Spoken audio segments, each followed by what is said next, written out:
The Book of 1 Kings.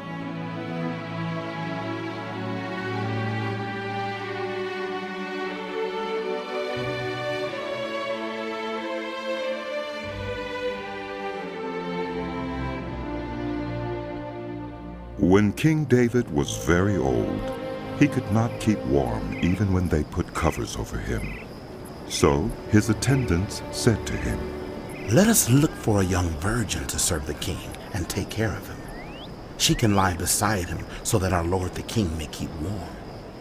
Then they searched throughout Israel for a beautiful girl and found Abishag, a Shunammite, and brought her to the king. The girl was very beautiful. She took care of the king and waited on him, but the king had no sexual relations with her. Now Adonijah, whose mother was Haggith, put himself forward and said, "I will be king." So he got chariots and horses ready, with 50 men to run ahead of him. His father had never rebuked him by asking, "Why do you behave as you do?" He was also very handsome, and was born next after Absalom. Adonijah conferred with Joab, son of Zeruiah, and with Abiathar the priest, and they gave him their support. But Zadok the priest, Benaiah, son of Jehoiada, Nathan the prophet, Shimei, and Rei, and David's special guard did not join Adonijah.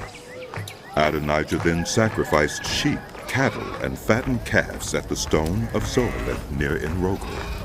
He invited all his brothers, the king's sons, and all the royal officials of Judah, but he did not invite Nathan the prophet, or Benaiah, or the special guard, or his brother Solomon. Then Nathan asked Bathsheba, Solomon's mother, "Have you not heard that Adonijah the son of Haggith has become king, and our lord David knows nothing about it? Now then, let me advise you how you can save your own life and the life of your son Solomon. Go into King David and say to him, 'My lord the king, did you not swear to me your servant, surely Solomon your son shall be king after me, and he will sit on my throne? Why then has Adonijah become king?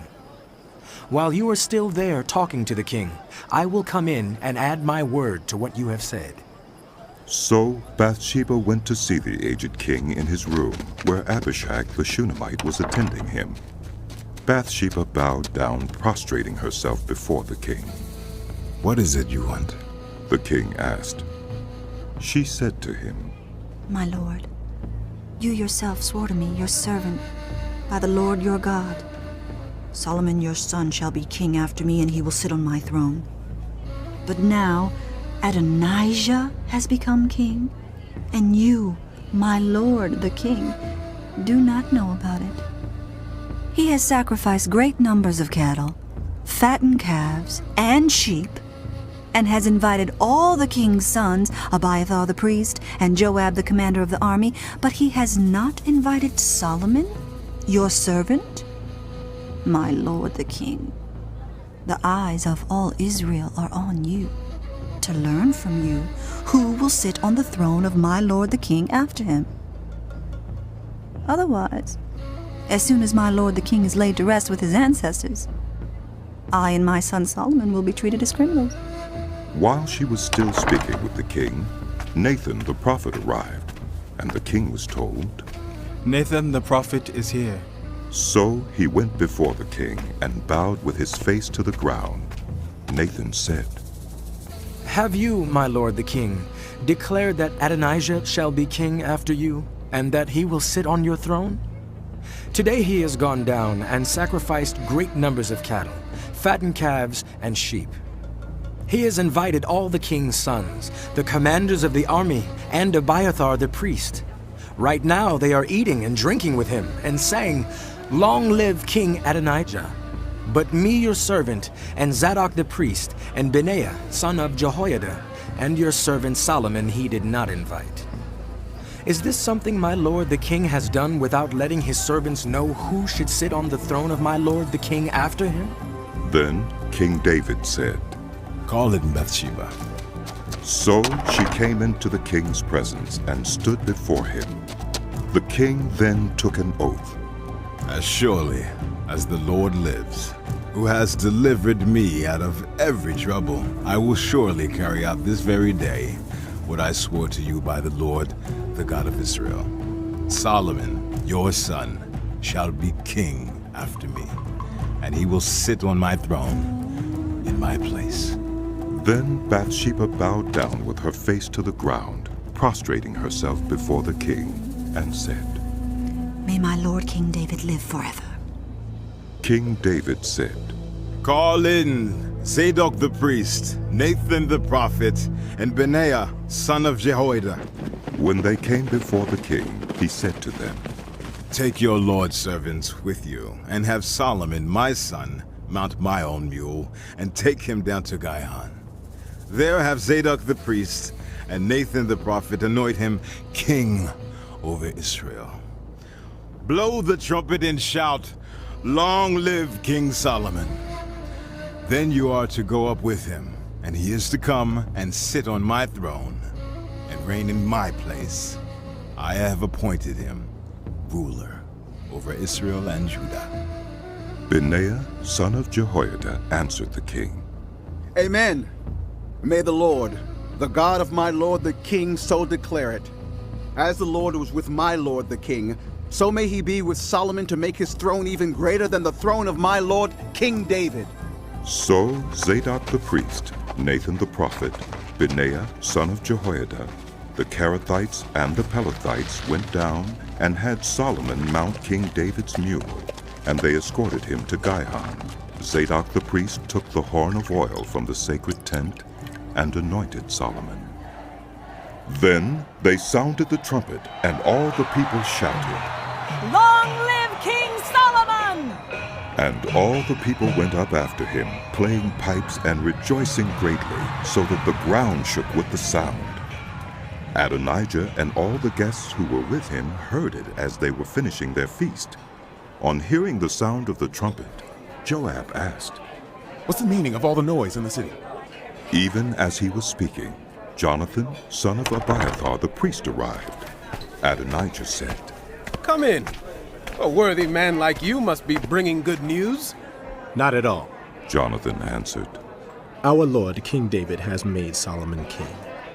The king has sent with him Zadok the priest, Nathan the prophet, Benaiah son of Jehoiada, the Kerethites and the Pelethites, and they have put him on the king's mule.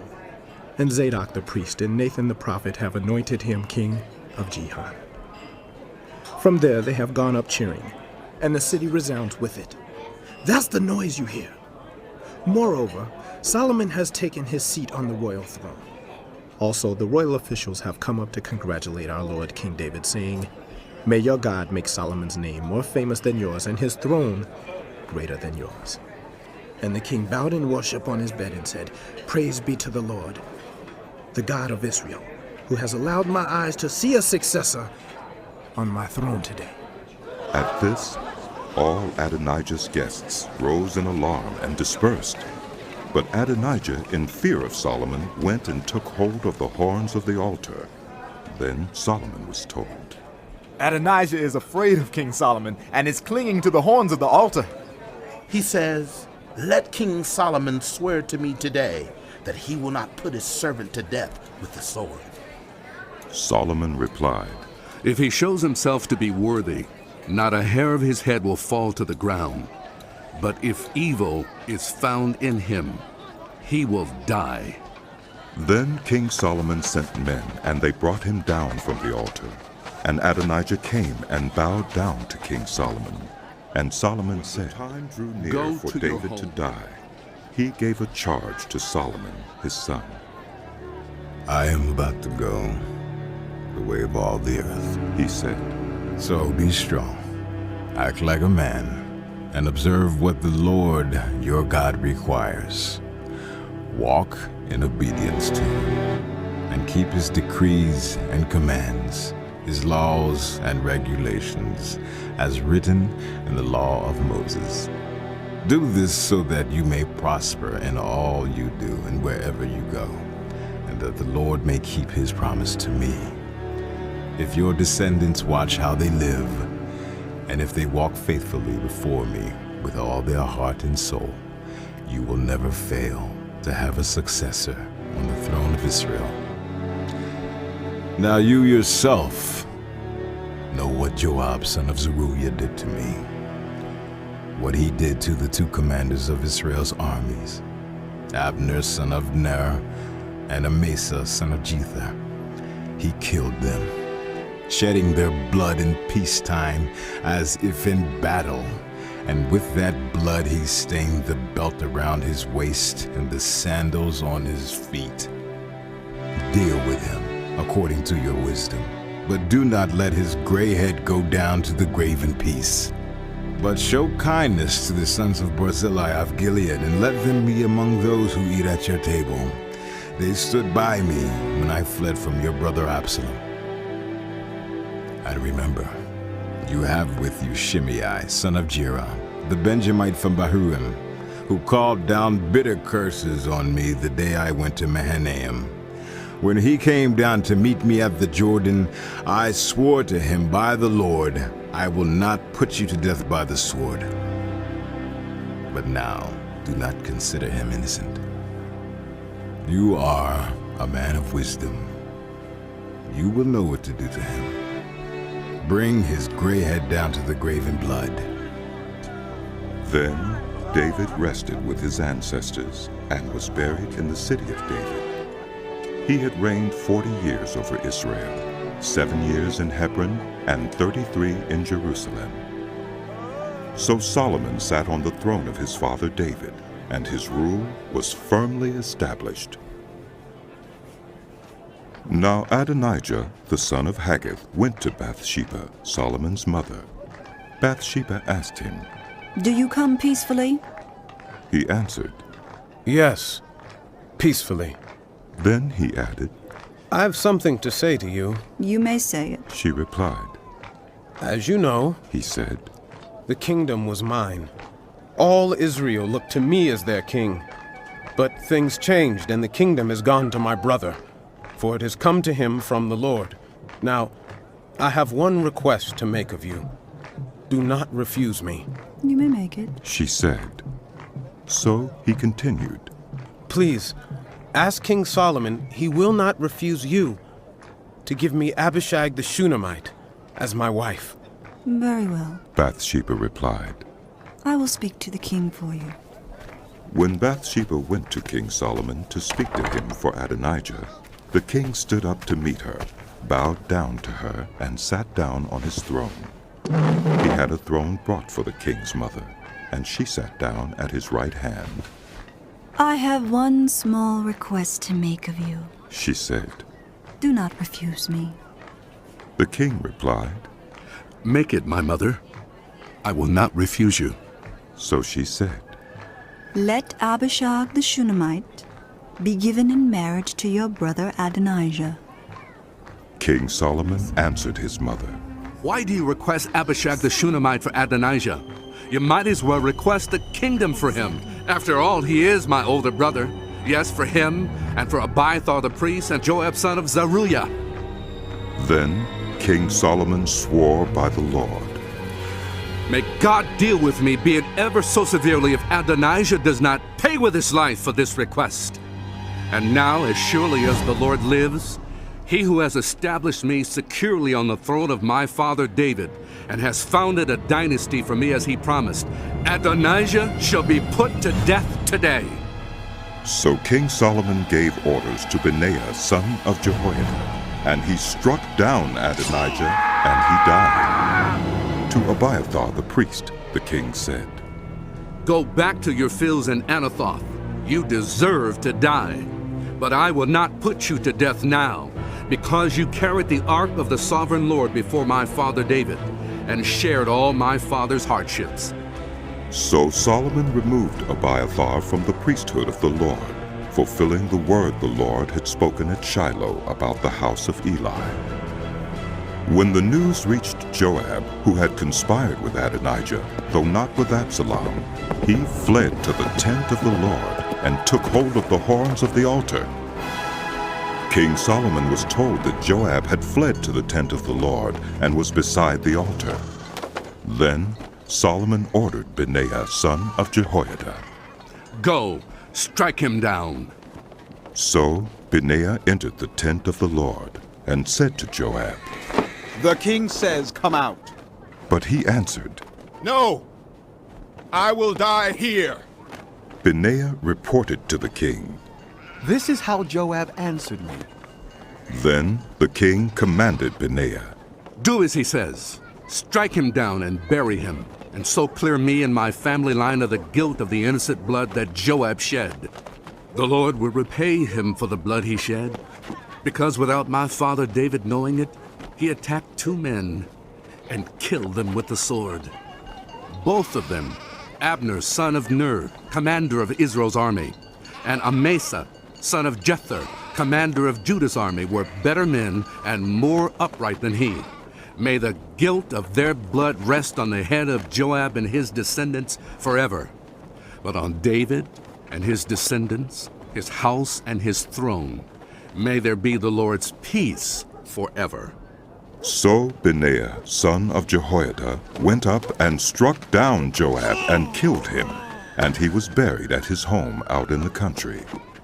The king put Benaiah, son of Jehoiada, over the army in Joab's position, and replaced Abiathar with Zadok the priest.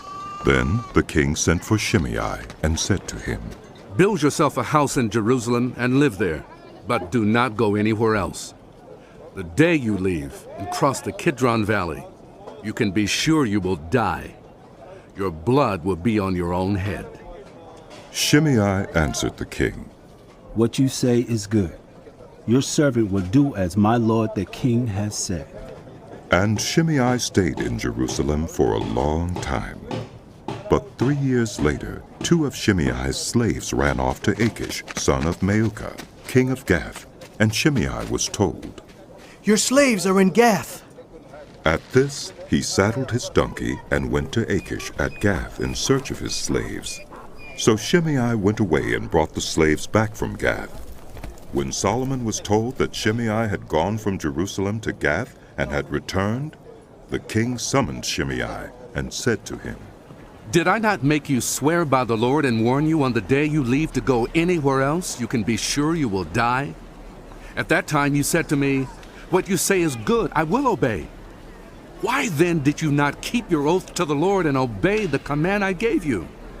The king also said to Shimei, You know in your heart all the wrong you did to my father David. Now the Lord will repay you for your wrongdoing. But King Solomon will be blessed, and David's throne will remain secure before the Lord forever. Then the king gave the order to Benaiah, son of Jehoiada, and he went out and struck Shimei down, and he died. The kingdom was now established in Solomon's hands. Solomon made an alliance with Pharaoh, king of Egypt, and married his daughter. He brought her to the city of David until he finished building his palace and the temple of the Lord, and the wall around Jerusalem. The people, however, were still sacrificing at the high places, because a temple had not yet been built for the name of the Lord. Solomon showed his love for the Lord by walking according to the instructions given him by his father David, except that he offered sacrifices and burned incense on the high places. The king went to Gibeon to offer sacrifices, for that was the most important high place, and Solomon offered 1,000 burnt offerings on that altar. At Gibeon, the Lord appeared to Solomon during the night in a dream, and God said, Ask for whatever you want me to give you. Solomon answered, You have shown great kindness to your servant, my father David, because he was faithful to you and righteous and upright in heart. You have continued this great kindness to him and have given him a son to sit on his throne this very day. Now, Lord my God, you have made your servant king in place of my father David, but I am only a little child and do not know how to carry out my duties. Your servant is here among the people you have chosen, a great people, too numerous to count or number. So give your servant a discerning heart to govern your people and to distinguish between right and wrong. For who is able to govern this great people of yours? The Lord was pleased that Solomon had asked for this. So God said to him, Since you have asked for this, and not for long life or wealth for yourself, nor have asked for the death of your enemies, but for discernment in administering justice, I will do what you have asked. I will give you a wise and discerning heart, so that there will never have been anyone like you, nor will there ever be. Moreover, I will give you what you have not asked for, both wealth and honor, so that in your lifetime you will have no equal among kings. And if you walk in obedience to me and keep my decrees and commands, as David your father did, I will give you a long life. Then Solomon awoke, and he realized it had been a dream. He returned to Jerusalem, stood before the ark of the Lord's covenant, and sacrificed burnt offerings and fellowship offerings. Then he gave a feast for all his court. Now 2 prostitutes came to the king and stood before him. One of them said, Pardon me, my lord. This woman and I live in the same house, and I had a baby while she was there with me. The 3rd day after my child was born, this woman also had a baby. We were alone. There was no one in the house but the 2 of us. During the night, this woman's son died because she lay on him. So she got up in the middle of the night and took my son from my side while I, your servant, was asleep. She put him by her breast and put her dead son by my breast. The next morning, I got up to nurse my son, and he was dead. But when I looked at him closely in the morning light, I saw that it wasn't the son I had born. The other woman said, No! The living one is my son. The dead one is yours. But the first insisted. No! The dead one is yours. The living one is mine. And so they argued before the king.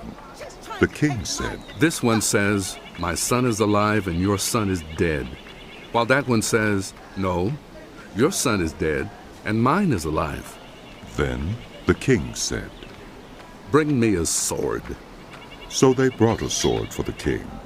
He then gave an order. Cut the living child in 2. Give half to one and half to the other.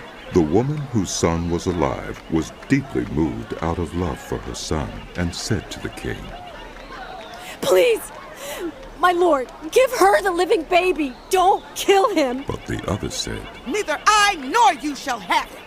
Cut him in 2. Then the king gave his ruling.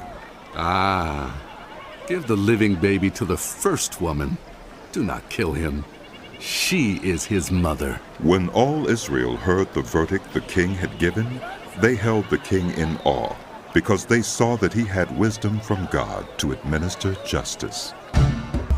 So King Solomon ruled over all Israel, and these were his chief officials: Azariah, son of Zadok the priest; Elohoreph and Ahijah, son of Shisha, secretaries; Jehoshaphat, son of Ahilud, recorder; Benaiah, son of Jehoiada, commander-in-chief; Zadok and Abiathar, priests; Azariah, son of Nathan, in charge of the district governors; Zabud, son of Nathan, a priest and advisor to the king; Ahishar, palace administrator; Adoniram, son of Abda, in charge of forced labor. Solomon had 12 district governors over all Israel who supplied provisions for the king and the royal household. Each one had to provide supplies for 1 month in the year.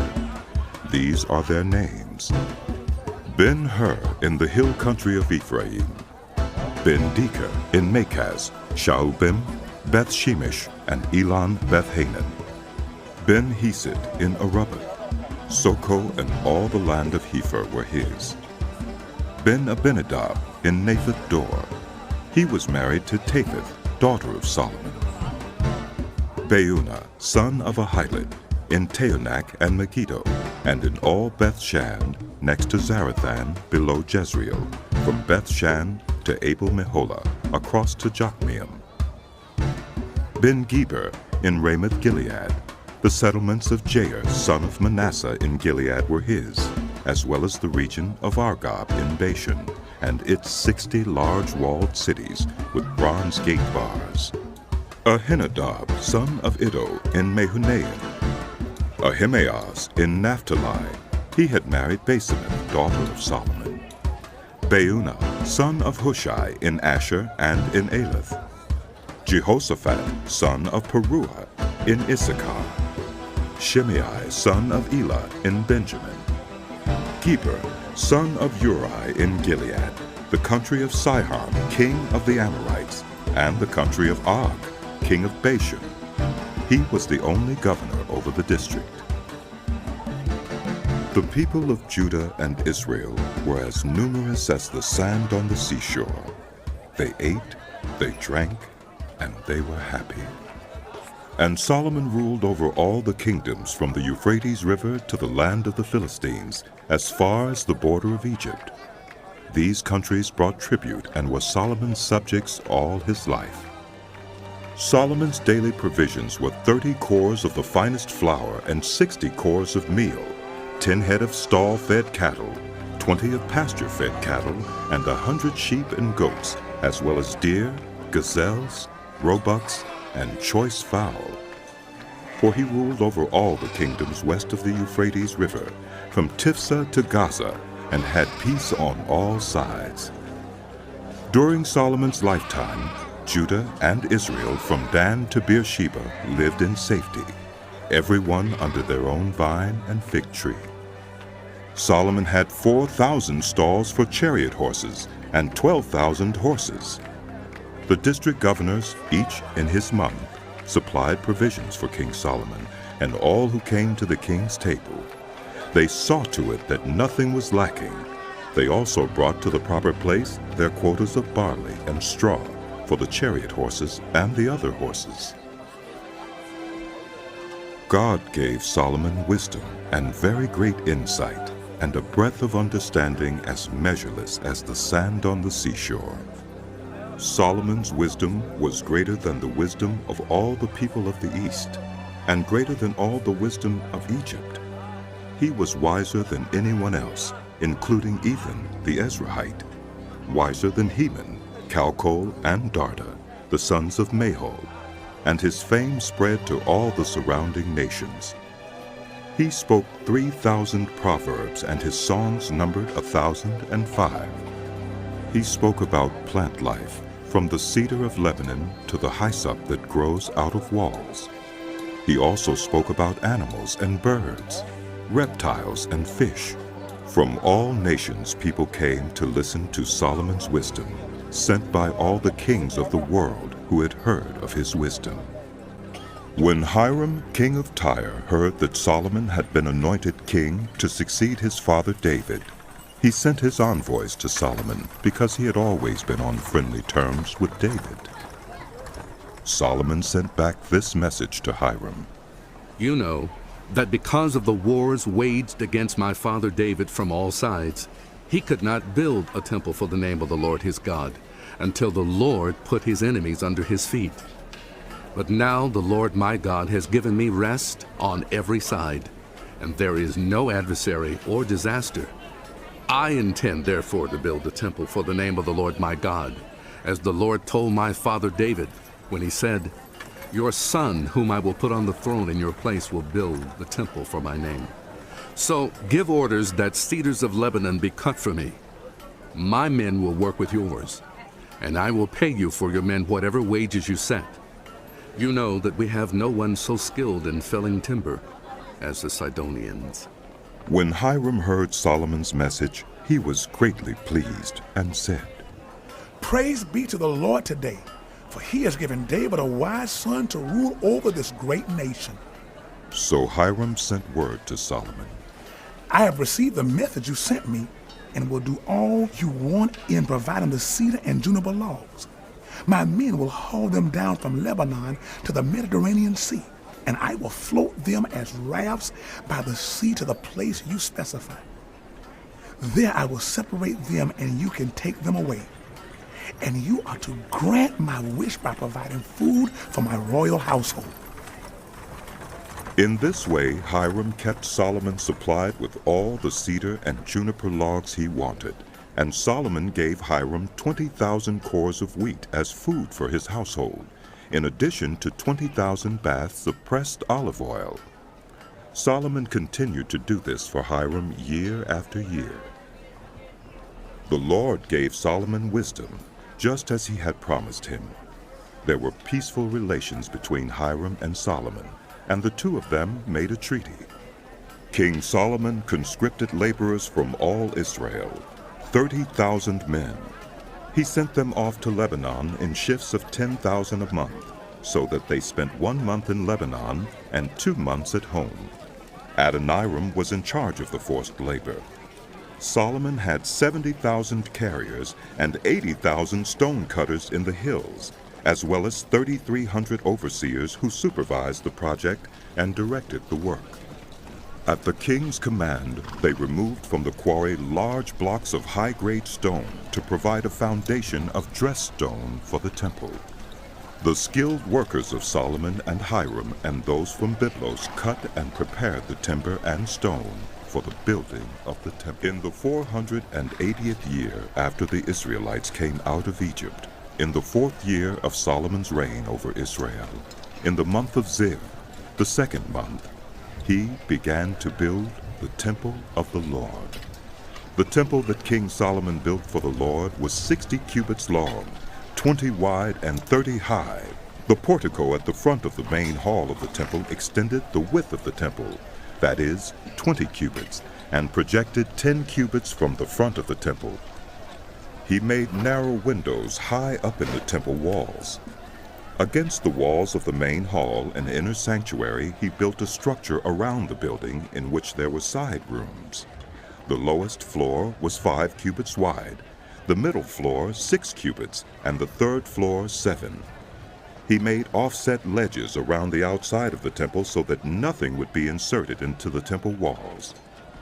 In building the temple, only blocks dressed at the quarry were used, and no hammer, chisel, or any other iron tool was heard at the temple site while it was being built. The entrance to the lowest floor was on the south side of the temple.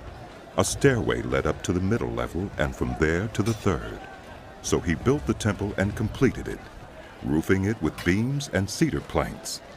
And he built the side rooms all along the temple. The height of each was 5 cubits, and they were attached to the temple by beams of cedar. The word of the Lord came to Solomon. As for this temple you are building, if you follow my decrees, observe my laws, and keep all my commands and obey them, I will fulfill through you the promise I gave to David your father, and I will live among the Israelites and will not abandon my people Israel.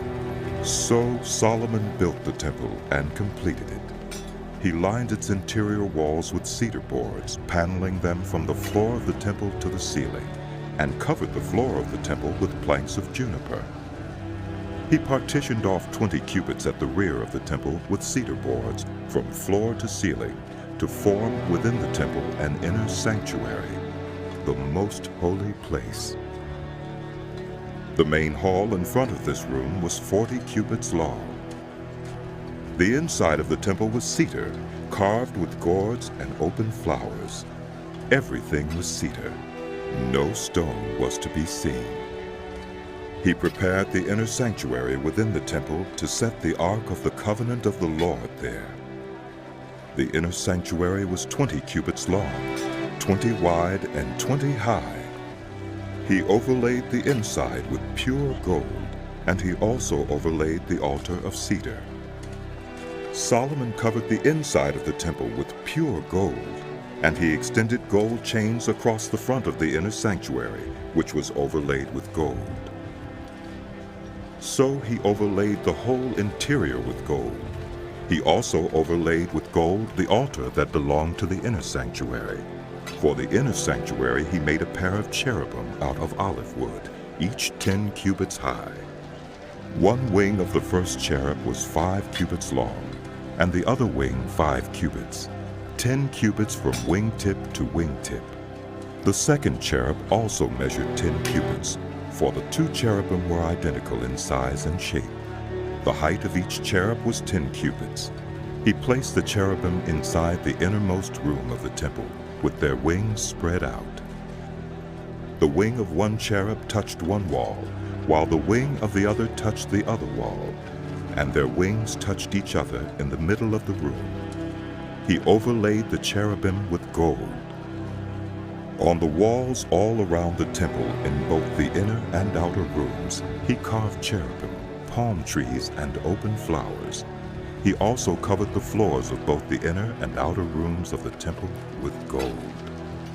For the entrance to the inner sanctuary he made doors out of olive wood that were 1/5 of the width of the sanctuary, and on the 2 olive wood doors he carved cherubim, palm trees, and open flowers, and overlaid the cherubim and palm trees with hammered gold. In the same way, for the entrance to the main hall, he made door frames out of olive wood that were 1/4 of the width of the hall. He also made 2 doors out of juniper wood, each having 2 leaves that turned in sockets. He carved cherubim, palm trees, and open flowers on them, and overlaid them with gold hammered evenly over the carvings. And he built the inner courtyard of 3 courses of dressed stone, and 1 course of trimmed cedar beams. The foundation of the temple of the Lord was laid in the 4th year, in the month of Ziv. In the 11th year, in the month of Bul, the 8th month, the temple was finished in all its details according to its specifications. He had spent 7 years building. It took Solomon 13 years, however, to complete the construction of his palace. He built the palace of the forest of Lebanon, 100 cubits long, 50 wide, and 30 high, with 4 rows of cedar columns supporting trimmed cedar beams. It was roofed with cedar above the beams that rested on the columns, 45 beams, 15 to a row. Its windows were placed high in sets of 3, facing each other. All the doorways had rectangular frames. They were in the front part in sets of 3, facing each other. He made a colonnade 50 cubits long and 30 wide. In front of it was a portico, and in front of that were pillars and an overhanging roof. He built the throne hall, the hall of justice where he was to judge, and he covered it with cedar from floor to ceiling. And the palace in which he was to live, set farther back, was similar in design. Solomon also made a palace like this hall for Pharaoh's daughter, whom he had married. All these structures from the outside to the great courtyard, and from foundation to eaves, were made of blocks of high-grade stone cut to size and trimmed with a saw on their inner and outer faces. The foundations were laid with large stones of good quality, some measuring 10 cubits and some 8. Above were high-grade stones cut to size and cedar beams. The great courtyard was surrounded by a wall of 3 courses of dressed stone and 1 course of trimmed cedar beams, as was the inner courtyard of the temple of the Lord with its portico. King Solomon sent to Tyre and brought Huram, whose mother was a widow from the tribe of Naphtali, and whose father was from Tyre, and a skilled worker in bronze. Huram was filled with wisdom, with understanding, and with knowledge to do all kinds of bronze work. He came to King Solomon and did all the work assigned to him. He cast 2 bronze pillars, each 18 cubits high and 12 cubits in circumference. He also made 2 capitals of cast bronze to set on the tops of the pillars. Each capital was 5 cubits high. A network of interwoven chains adorned the capitals on top of the pillars, 7 for each capital. He made pomegranates in 2 rows, encircling each network to decorate the capitals on top of the pillars. He did the same for each capital. The capitals on top of the pillars in the portico were in the shape of lilies, 4 cubits high. On the capitals of both pillars, above the bowl-shaped part, next to the network, were the 200 pomegranates in rows all around. He erected the pillars at the portico of the temple. The pillar to the south he named Jachin, and the one to the north, Boaz. The capitals on top were in the shape of lilies. And so the work on the pillars was completed. He made the sea of cast metal, circular in shape, measuring 10 cubits from rim to rim, and 5 cubits high. It took a line of 30 cubits to measure around it. Below the rim, gourds encircled it, 10 to a cubit. The gourds were cast in 2 rows in one piece with the sea. The sea stood on 12 bulls, 3 facing north, 3 facing west, 3 facing south, and 3 facing east. The sea rested on top of them, and their hindquarters were toward the center. It was a handbreadth in thickness, and its rim was like the rim of a cup. Like a lily blossom, it held 2,000 baths. He also made 10 movable stands of bronze.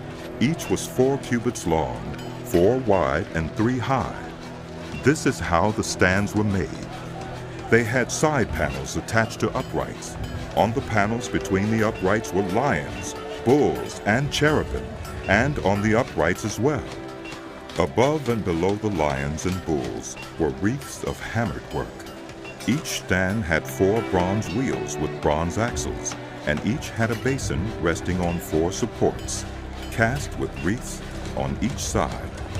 On the inside of the stand there was an opening that had a circular frame 1 cubit deep.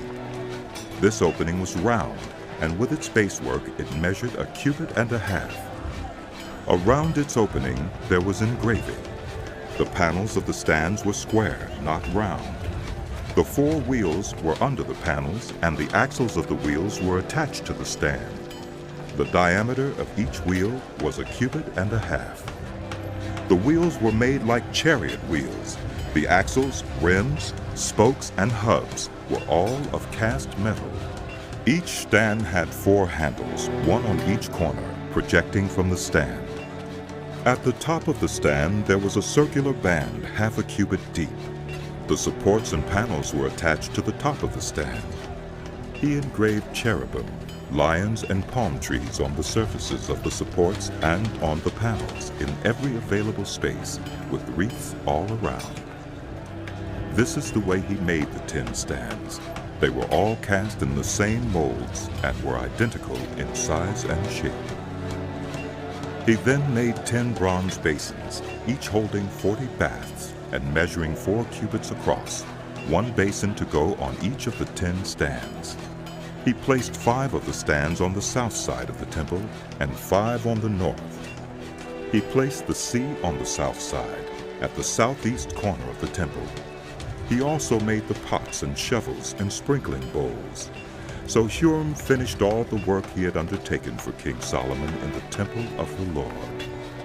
The 2 pillars, the 2 bowl-shaped capitals on top of the pillars, the 2 sets of network decorating the 2 bowl-shaped capitals on top of the pillars, the 400 pomegranates for the 2 sets of network, 2 rows of pomegranates for each network decorating the bowl-shaped capitals on top of the pillars, the 10 stands with their 10 basins, the sea and the 12 bulls under it, the pots, shovels, and sprinkling bowls. All these objects that Huram made for King Solomon for the temple of the Lord were of burnished bronze. The king had them cast in clay molds in the plain of the Jordan between Succoth and Zarethan. Solomon left all these things unweighed because there were so many. The weight of the bronze was not determined. Solomon also made all the furnishings that were in the Lord's temple: the golden altar, the golden table on which was the bread of the presence, the lampstands of pure gold, 5 on the right and 5 on the left in front of the inner sanctuary, the gold floral work and lamps and tongs, the pure gold basins, wick trimmers, sprinkling bowls, dishes, and censers, and the gold sockets for the doors of the innermost room, the most holy place, and also for the doors of the main hall of the temple. When all the work King Solomon had done for the temple of the Lord was finished, he brought in the things his father David had dedicated, the silver and gold and the furnishings, and he placed them in the treasuries of the Lord's temple. Then King Solomon summoned into his presence at Jerusalem the elders of Israel, all the heads of the tribes and the chiefs of the Israelite families, to bring up the ark of the Lord's covenant from Zion, the city of David. All the Israelites came together to King Solomon at the time of the festival in the month of Ethanim, the 7th month. When all the elders of Israel had arrived, the priests took up the ark, and they brought up the ark of the Lord and the tent of meeting and all the sacred furnishings in it. The priests and Levites carried them up, and King Solomon and the entire assembly of Israel that had gathered about him were before the ark, sacrificing so many sheep and cattle that they could not be recorded or counted. The priests then brought the ark of the Lord's covenant to its place in the inner sanctuary of the temple, the most holy place, and put it beneath the wings of the cherubim.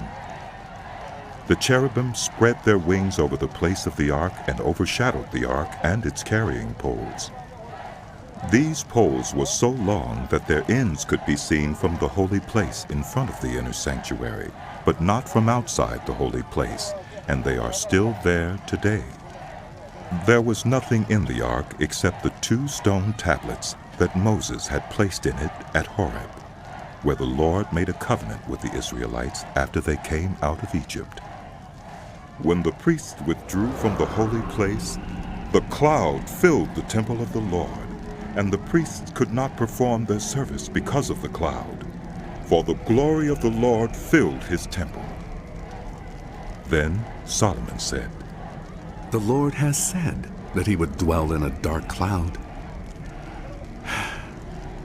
I have indeed built a magnificent temple for you, a place for you to dwell forever." While the whole assembly of Israel was standing there, the king turned around and blessed them. Then he said, "Praise be to the Lord, the God of Israel, who with his own hand has fulfilled what he promised with his own mouth to my father David. For he said, 'Since the day I brought my people Israel out of Egypt, I have not chosen a city in any tribe of Israel to have a temple built, that my name might be there. But I have chosen David to rule my people Israel.'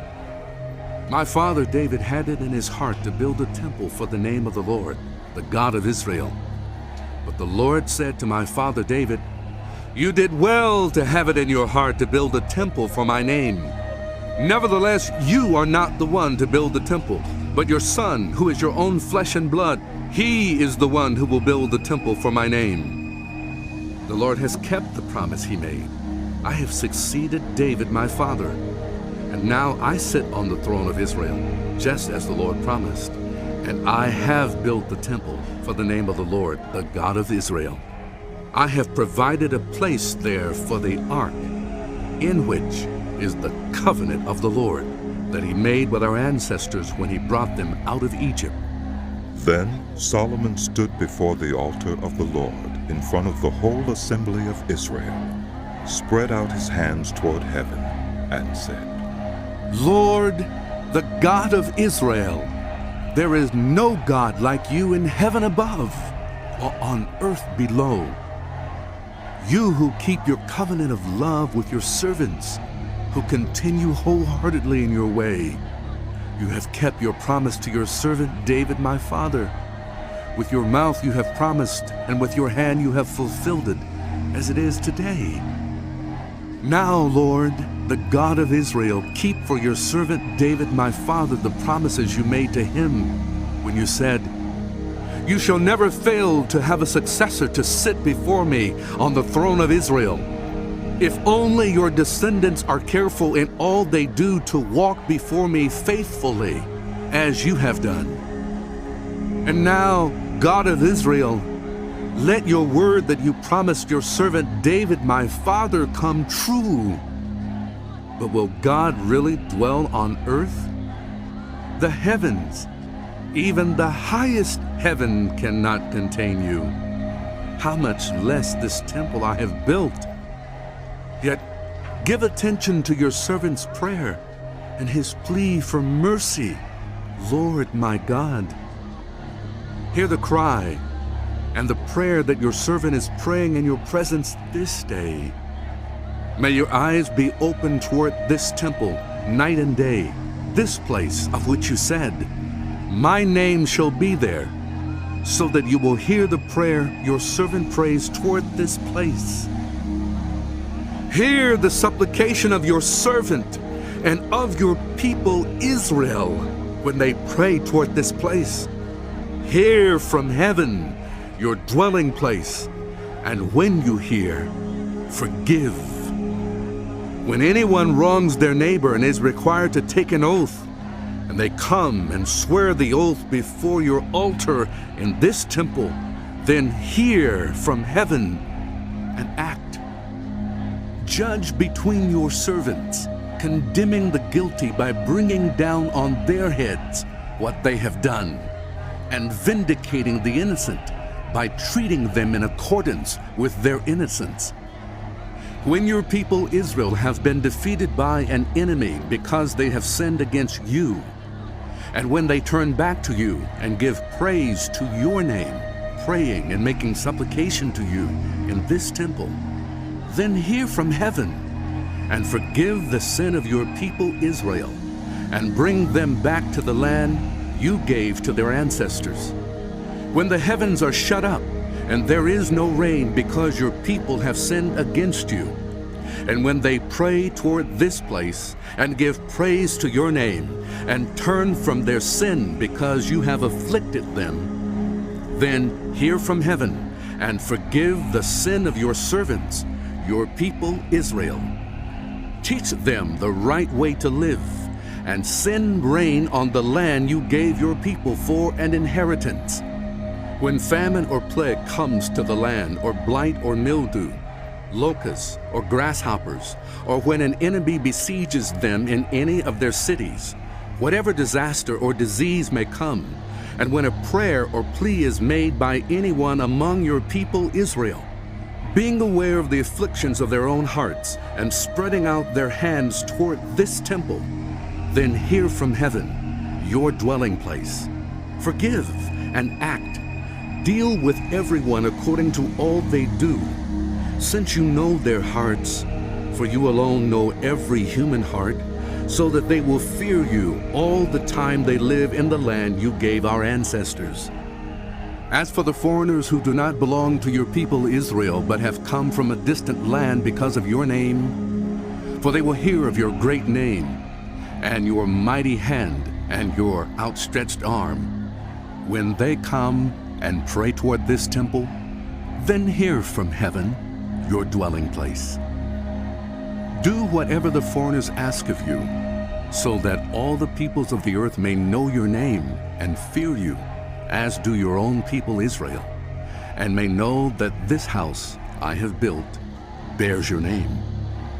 When your people go to war against their enemies, wherever you send them, and when they pray to the Lord toward the city you have chosen and the temple I have built for your name, then hear from heaven their prayer and their plea, and uphold their cause. When they sin against you, for there is no one who does not sin, and you become angry with them and give them over to their enemies, who take them captive to their own lands, far away or near, and if they have a change of heart in the land where they are held captive, and repent, and plead with you in the land of their captors, and say, we have sinned, we have done wrong, we have acted wickedly. And if they turn back to you with all their heart and soul in the land of their enemies who took them captive, and pray to you toward the land you gave their ancestors, toward the city you have chosen and the temple I have built for your name, then from heaven, your dwelling place, hear their prayer and their plea, and uphold their cause. and forgive your people who have sinned against you. Forgive all the offenses they have committed against you, and cause their captors to show them mercy. For they are your people and your inheritance, whom you brought out of Egypt, out of that iron smelting furnace. May your eyes be open to your servant's plea, and to the plea of your people Israel, and may you listen to them whenever they cry out to you. For you singled them out from all the nations of the world to be your own inheritance, just as you declared through your servant Moses when you, sovereign Lord, brought our ancestors out of Egypt. When Solomon had finished all these prayers and supplications to the Lord, he rose from before the altar of the Lord, where he had been kneeling with his hands spread out toward heaven. He stood and blessed the whole assembly of Israel in a loud voice, saying, Praise be to the Lord, who has given rest to his people Israel, just as he promised. Not one word has failed of all the good promises he gave through his servant Moses. May the Lord our God be with us, as he was with our ancestors. May he never leave us, nor forsake us. May he turn our hearts to him, to walk in obedience to him, and keep the commands, decrees, and laws he gave our ancestors. And may these words of mine, which I have prayed before the Lord, be near to the Lord our God day and night, that he may uphold the cause of his servant and the cause of his people Israel, according to each day's need, so that all the peoples of the earth may know that the Lord is God, and that there is no other. And may your hearts be fully committed to the Lord our God, to live by his decrees and obey his commands, as at this time. Then the king and all Israel with him offered sacrifices before the Lord. Solomon offered a sacrifice of fellowship offerings to the Lord, 22,000 cattle and 120,000 sheep and goats. So the king and all the Israelites dedicated the temple of the Lord. On that same day, the king consecrated the middle part of the courtyard in front of the temple of the Lord. And there he offered burnt offerings, grain offerings, and the fat of the fellowship offerings, because the bronze altar that stood before the Lord was too small to hold the burnt offerings, the grain offerings, and the fat of the fellowship offerings. So Solomon observed the festival at that time, and all Israel with him, a vast assembly, people from Lebo Hamath to the Wadi of Egypt. They celebrated it before the Lord our God for 7 days and 7 days more, 14 days in all. On the following day he sent the people away. They blessed the king and then went home, joyful and glad in heart for all the good things the Lord had done for his servant David and his people Israel.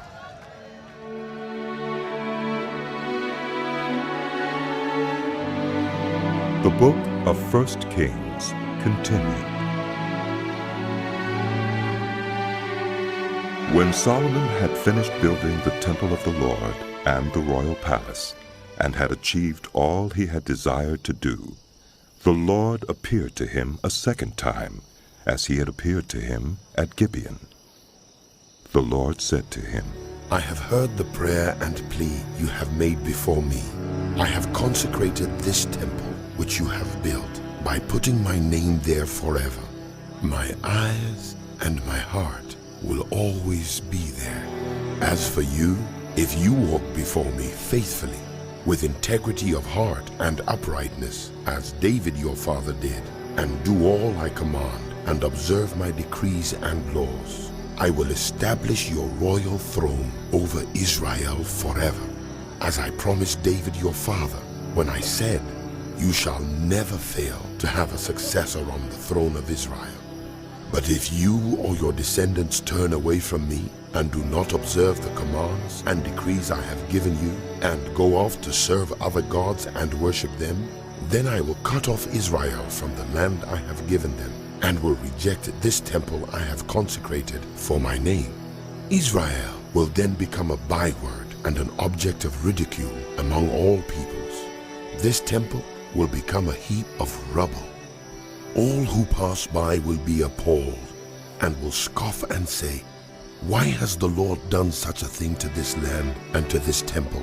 People will answer, "Because they have forsaken the Lord their God, who brought their ancestors out of Egypt, and have embraced other gods, worshipping and serving them. That is why the Lord brought all this disaster on them." At the end of 20 years, during which Solomon built these two buildings, the temple of the Lord and the royal palace, King Solomon gave 20 towns in Galilee to Hiram, king of Tyre, because Hiram had supplied him with all the cedar and juniper and gold he wanted. But when Hiram went from Tyre to see the towns that Solomon had given him, he was not pleased with them. "What kind of towns are these you have given me, my brother?" he asked. And he called them the land of Kabul, a name they have to this day. Now Hiram had sent to the king 120 talents of gold. Here is the account of the forced labor King Solomon conscripted to build the Lord's temple, his own palace, the terraces, the wall of Jerusalem, and Hazor, Megiddo, and Gezer. Pharaoh, king of Egypt, had attacked and captured Gezer. He had set it on fire. He killed its Canaanite inhabitants and then gave it as a wedding gift to his daughter, Solomon's wife. And Solomon rebuilt Gezer. He built up Lower Beth-horon, Baalah, and Tadmor in the desert within his land, as well as all his store cities and the towns for his chariots and for his horses. Whatever he desired to build in Jerusalem, in Lebanon, and throughout all the territory he ruled. There were still people left from the Amorites, Hittites, Perizzites, Hivites, and Jebusites. These people were not Israelites. Solomon conscripted the descendants of all these people remaining in the land, whom the Israelites could not exterminate, to serve as slave labor, as it is to this day. But Solomon did not make slaves of any of the Israelites. They were his fighting men, his government officials, his officers, his captains, and the commanders of his chariots and charioteers. They were also the chief officials in charge of Solomon's projects, 550 officials supervising those who did the work. After Pharaoh's daughter had come up from the city of David to the palace Solomon had built for her, he constructed the terraces. 3 times a year Solomon sacrificed burnt offerings and fellowship offerings on the altar he had built for the Lord, burning incense before the Lord along with them, and so fulfilled the temple obligations. King Solomon also built ships at Ezion-Geber, which is near Elath in Edom, on the shore of the Red Sea. And Hiram sent his servants, sailors who knew the sea, to serve in the fleet with Solomon's servants. They sailed to Ophir and brought back 420 talents of gold, which they delivered to King Solomon. When the Queen of Sheba heard about the fame of Solomon and his relationship to the Lord, she came to test Solomon with hard questions. Arriving at Jerusalem with a very great caravan, with camels carrying spices, large quantities of gold, and precious stones, she came to Solomon and talked with him about all that she had on her mind. Solomon answered all her questions. Nothing was too hard for the king to explain to her. When the Queen of Sheba saw all the wisdom of Solomon and the palace he had built, the food on his table, the seating of his officials, the attending servants in their robes, his cupbearers, and the burnt offerings he made at the temple of the Lord, she was overwhelmed. She said to the king, "The report I heard in my own country about your achievements and your wisdom is true. But I did not believe these things until I came and saw with my own eyes. Indeed, not even half was told me. In wisdom and wealth you have far exceeded the report I heard. How happy your people must be! How happy your officials who continually stand before you and hear your wisdom. Praise be to the Lord your God, who has delighted in you and placed you on the throne of Israel. Because of the Lord's eternal love for Israel, he has made you king to maintain justice and righteousness. And she gave the king 120 talents of gold, large quantities of spices and precious stones. Never again were so many spices brought in as those the Queen of Sheba gave to King Solomon. Hiram's ships brought gold from Ophir, and from there they brought great cargoes of almug wood and precious stones. The king used the almug wood to make supports for the temple of the Lord and for the royal palace, and to make harps and lyres for the musicians. So much almug wood has never been imported or seen since that day. King Solomon gave the Queen of Sheba all she desired and asked for, besides what he had given her out of his royal bounty. Then she left and returned with her retinue to her own country. The weight of the gold that Solomon received yearly was 666 talents, not including the revenues from merchants and traders and from all the Arabian kings and the governors of the territories. King Solomon made 200 large shields of hammered gold. 600 shekels of gold went into each shield. He also made 300 small shields of hammered gold, with 3 minas of gold in each shield. The king put them in the palace of the forest of Lebanon. Then the king made a great throne, inlaid with ivory and overlaid with fine gold. The throne had 6 steps, and its back had a rounded top. On both sides of the seat were armrests, with a lion standing beside each of them. 12 lions stood on the 6 steps, one at either end of each step. Nothing like it had ever been made for any other kingdom. All King Solomon's goblets were gold, and all the household articles in the palace of the forest of Lebanon were pure gold. Nothing was made of silver, because silver was considered of little value in Solomon's days. The king had a fleet of trading ships at sea along with the ships of Hiram. Once every 3 years it returned, carrying gold, silver and ivory, and apes and baboons. King Solomon was greater in riches and wisdom than all the other kings of the earth. The whole world sought audience with Solomon to hear the wisdom God had put in his heart. Year after year, everyone who came brought a gift, articles of silver and gold, robes, weapons and spices, and horses and mules. Solomon accumulated chariots and horses. He had 1,400 chariots and 12,000 horses, which he kept in the chariot cities, and also with him in Jerusalem. The king made silver as common in Jerusalem as stones, and cedar as plentiful as sycamore fig trees in the foothills. Solomon's horses were imported from Egypt and from Kiwi. The royal merchants purchased them from Kiwi at the current price. They imported a chariot from Egypt for 600 shekels of silver, and a horse for 150.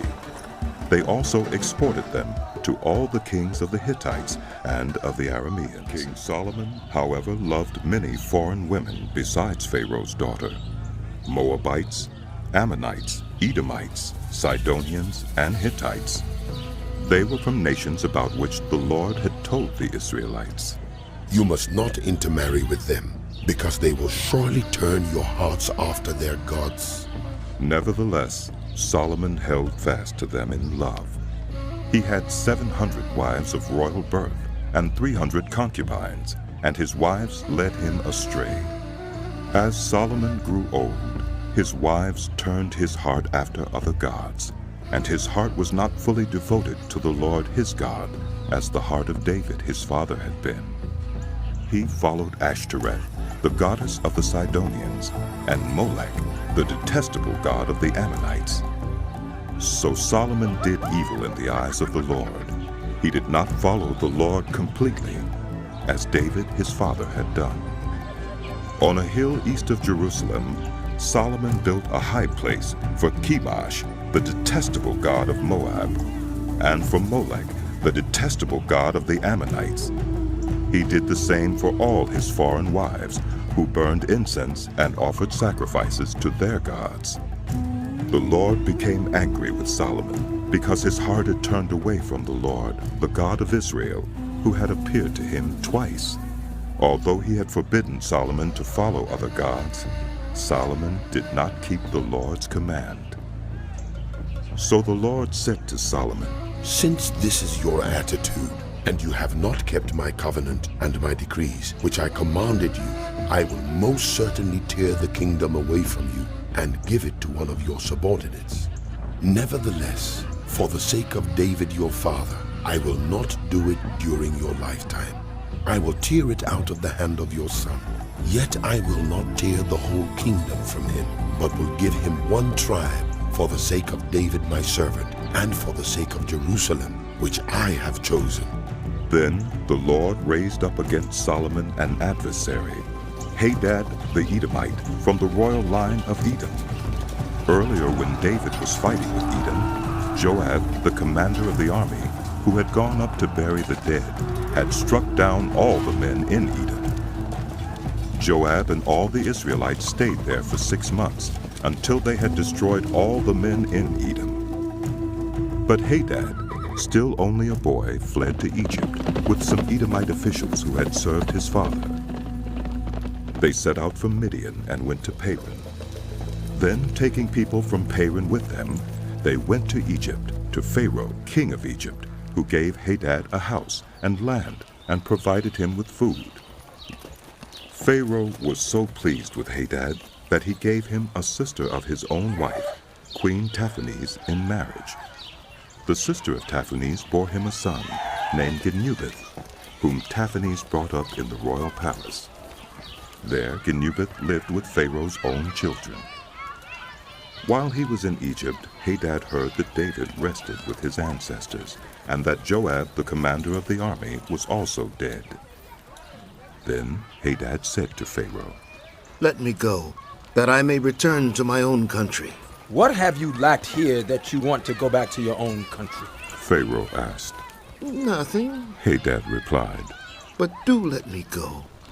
And God raised up against Solomon another adversary, Rezon, son of Eliada, who had fled from his master Hadadezer, king of Zobah. When David destroyed Zobah's army, Rezon gathered a band of men around him and became their leader. They went to Damascus, where they settled and took control. Rezon was Israel's adversary as long as Solomon lived, adding to the trouble caused by Hadad. So Rezon ruled in Aram and was hostile toward Israel. Also, Jeroboam, son of Nebat, rebelled against the king. He was one of Solomon's officials, an Ephraimite from Zeradah, and his mother was a widow named Zeruiah. Here is the account of how he rebelled against the king. Solomon had built the terraces and had filled in the gap in the wall of the city of David, his father. Now Jeroboam was a man of standing, and when Solomon saw how well the young man did his work, he put him in charge of the whole labor force of the house of Joseph. About that time, Jeroboam was going out of Jerusalem, and Ahijah, the prophet of Shiloh, met him on the way, wearing a new cloak. The two of them were alone out in the country, and Ahijah took hold of the new cloak he was wearing and tore it into 12 pieces. Then he said to Jeroboam, "Take 10 pieces for yourself. For this is what the Lord, the God of Israel, says. See, I'm going to tear the kingdom out of Solomon's hand and give you 10 tribes. But for the sake of my servant David and the city of Jerusalem, which I have chosen out of all the tribes of Israel, he will have 1 tribe. I will do this because they have forsaken me and worshipped Ashtoreth, the goddess of the Sidonians, Chemosh, the god of the Moabites, and Molech, the god of the Ammonites, and have not walked in obedience to me, nor done what is right in my eyes, nor kept my decrees and laws, as David, Solomon's father, did. But I will not take the whole kingdom out of Solomon's hand. I have made him ruler all the days of his life for the sake of David, my servant, whom I chose and who obeyed my commands and decrees. I will take the kingdom from his son's hands and give you 10 tribes. I will give 1 tribe to his son, so that David my servant may always have a lamp before me in Jerusalem, the city where I chose to put my name. However, as for you, I will take you, and you will rule over all that your heart desires. You will be king over Israel. If you do whatever I command you and walk in obedience to me and do what is right in my eyes by obeying my decrees and commands, as David my servant did, I will be with you. I will build you a dynasty as enduring as the one I built for David, and will give Israel to you. I will humble David's descendants because of this, but not forever. Solomon tried to kill Jeroboam, but Jeroboam fled to Egypt, to Shishak the king, and stayed there until Solomon's death. As for the other events of Solomon's reign, all he did and the wisdom he displayed, are they not written in the book of the Annals of Solomon? Solomon reigned in Jerusalem over all Israel 40 years. Then he rested with his ancestors and was buried in the city of David, his father. And Rehoboam, his son, succeeded him, went to Shechem, for all Israel had gone there to make him king. When Jeroboam, son of Nebat, heard this, he was still in Egypt, where he had fled from King Solomon. He returned from Egypt. So they sent for Jeroboam, and he and the whole assembly of Israel went to Rehoboam and said to him, Your father put a heavy yoke on us, but now lighten the harsh labor and the heavy yoke he put on us, and we will serve you. Rehoboam answered, Go away for 3 days, and then come back to me. So the people went away. Then King Rehoboam consulted the elders who had served his father Solomon during his lifetime. How would you advise me to answer these people? He asked. They replied, If today you will be a servant to these people, and serve them, and give them a favorable answer, they will always be your servants. But Rehoboam rejected the advice the elders gave him, and consulted the young men who had grown up with him and were serving him. He asked them, What is your advice? How should we answer these people who say to me, Lighten the yoke your father put on us?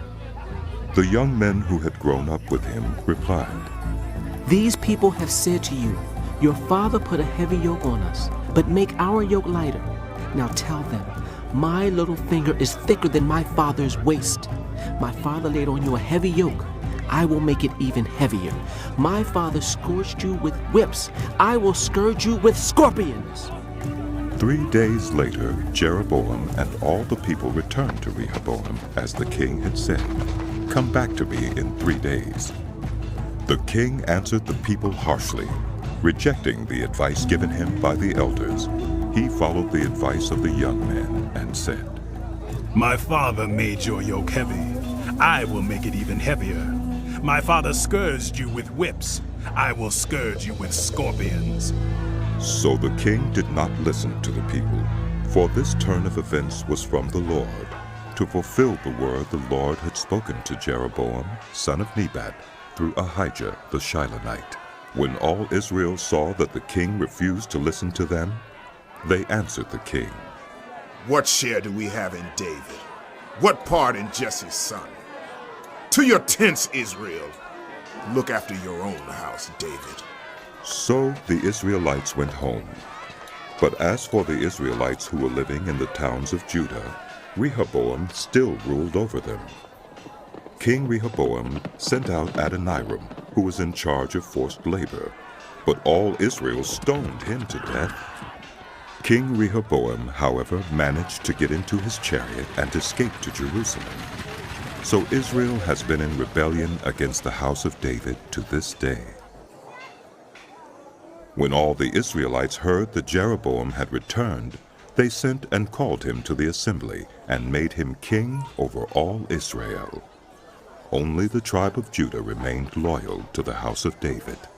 When Rehoboam arrived in Jerusalem, he mustered the whole house of Judah and the tribe of Benjamin, 180,000 able young men, to make war against the house of Israel and to regain the kingdom for Rehoboam, son of Solomon. But this word of God came to Shemaiah, the man of God.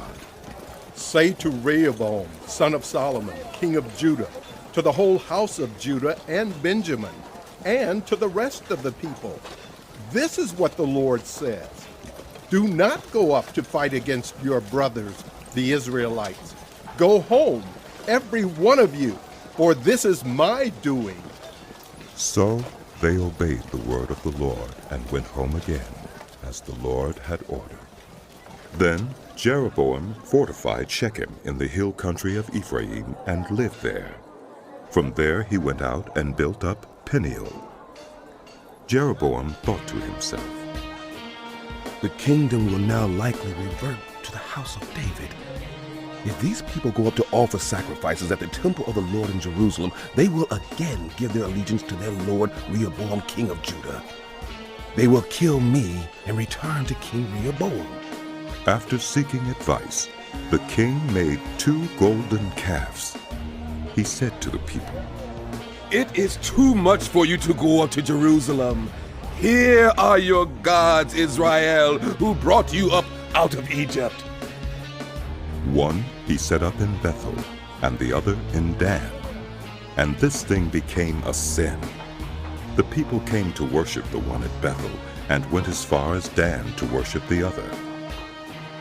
Jeroboam built shrines on high places, and appointed priests from all sorts of people, even though they were not Levites. He instituted a festival on the 15th day of the 8th month, like the festival held in Judah, and offered sacrifices on the altar. This he did in Bethel, sacrificing to the calves he had made. And at Bethel he also installed priests at the high places he had made. On the 15th day of the 8th month, a month of his own choosing, he offered sacrifices on the altar he had built at Bethel. So he instituted the festival for the Israelites, and went up to the altar to make the word of the Lord. A man of God came from Judah to Bethel, as Jeroboam was standing by the altar to make an offering. He cried out against the altar by the word of the Lord. Altar! Altar! This is what the Lord says. A son named Josiah will be born to the house of David.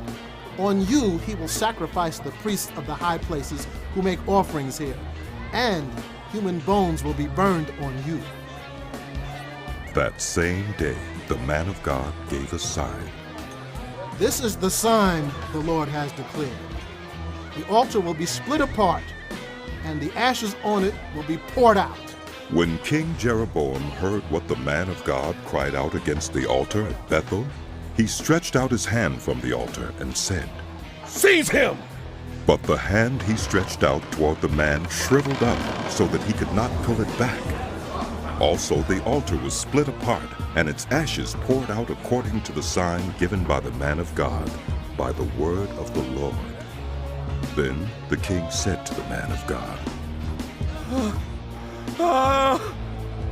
Intercede with the Lord your God, and pray for me, that my hand may be restored.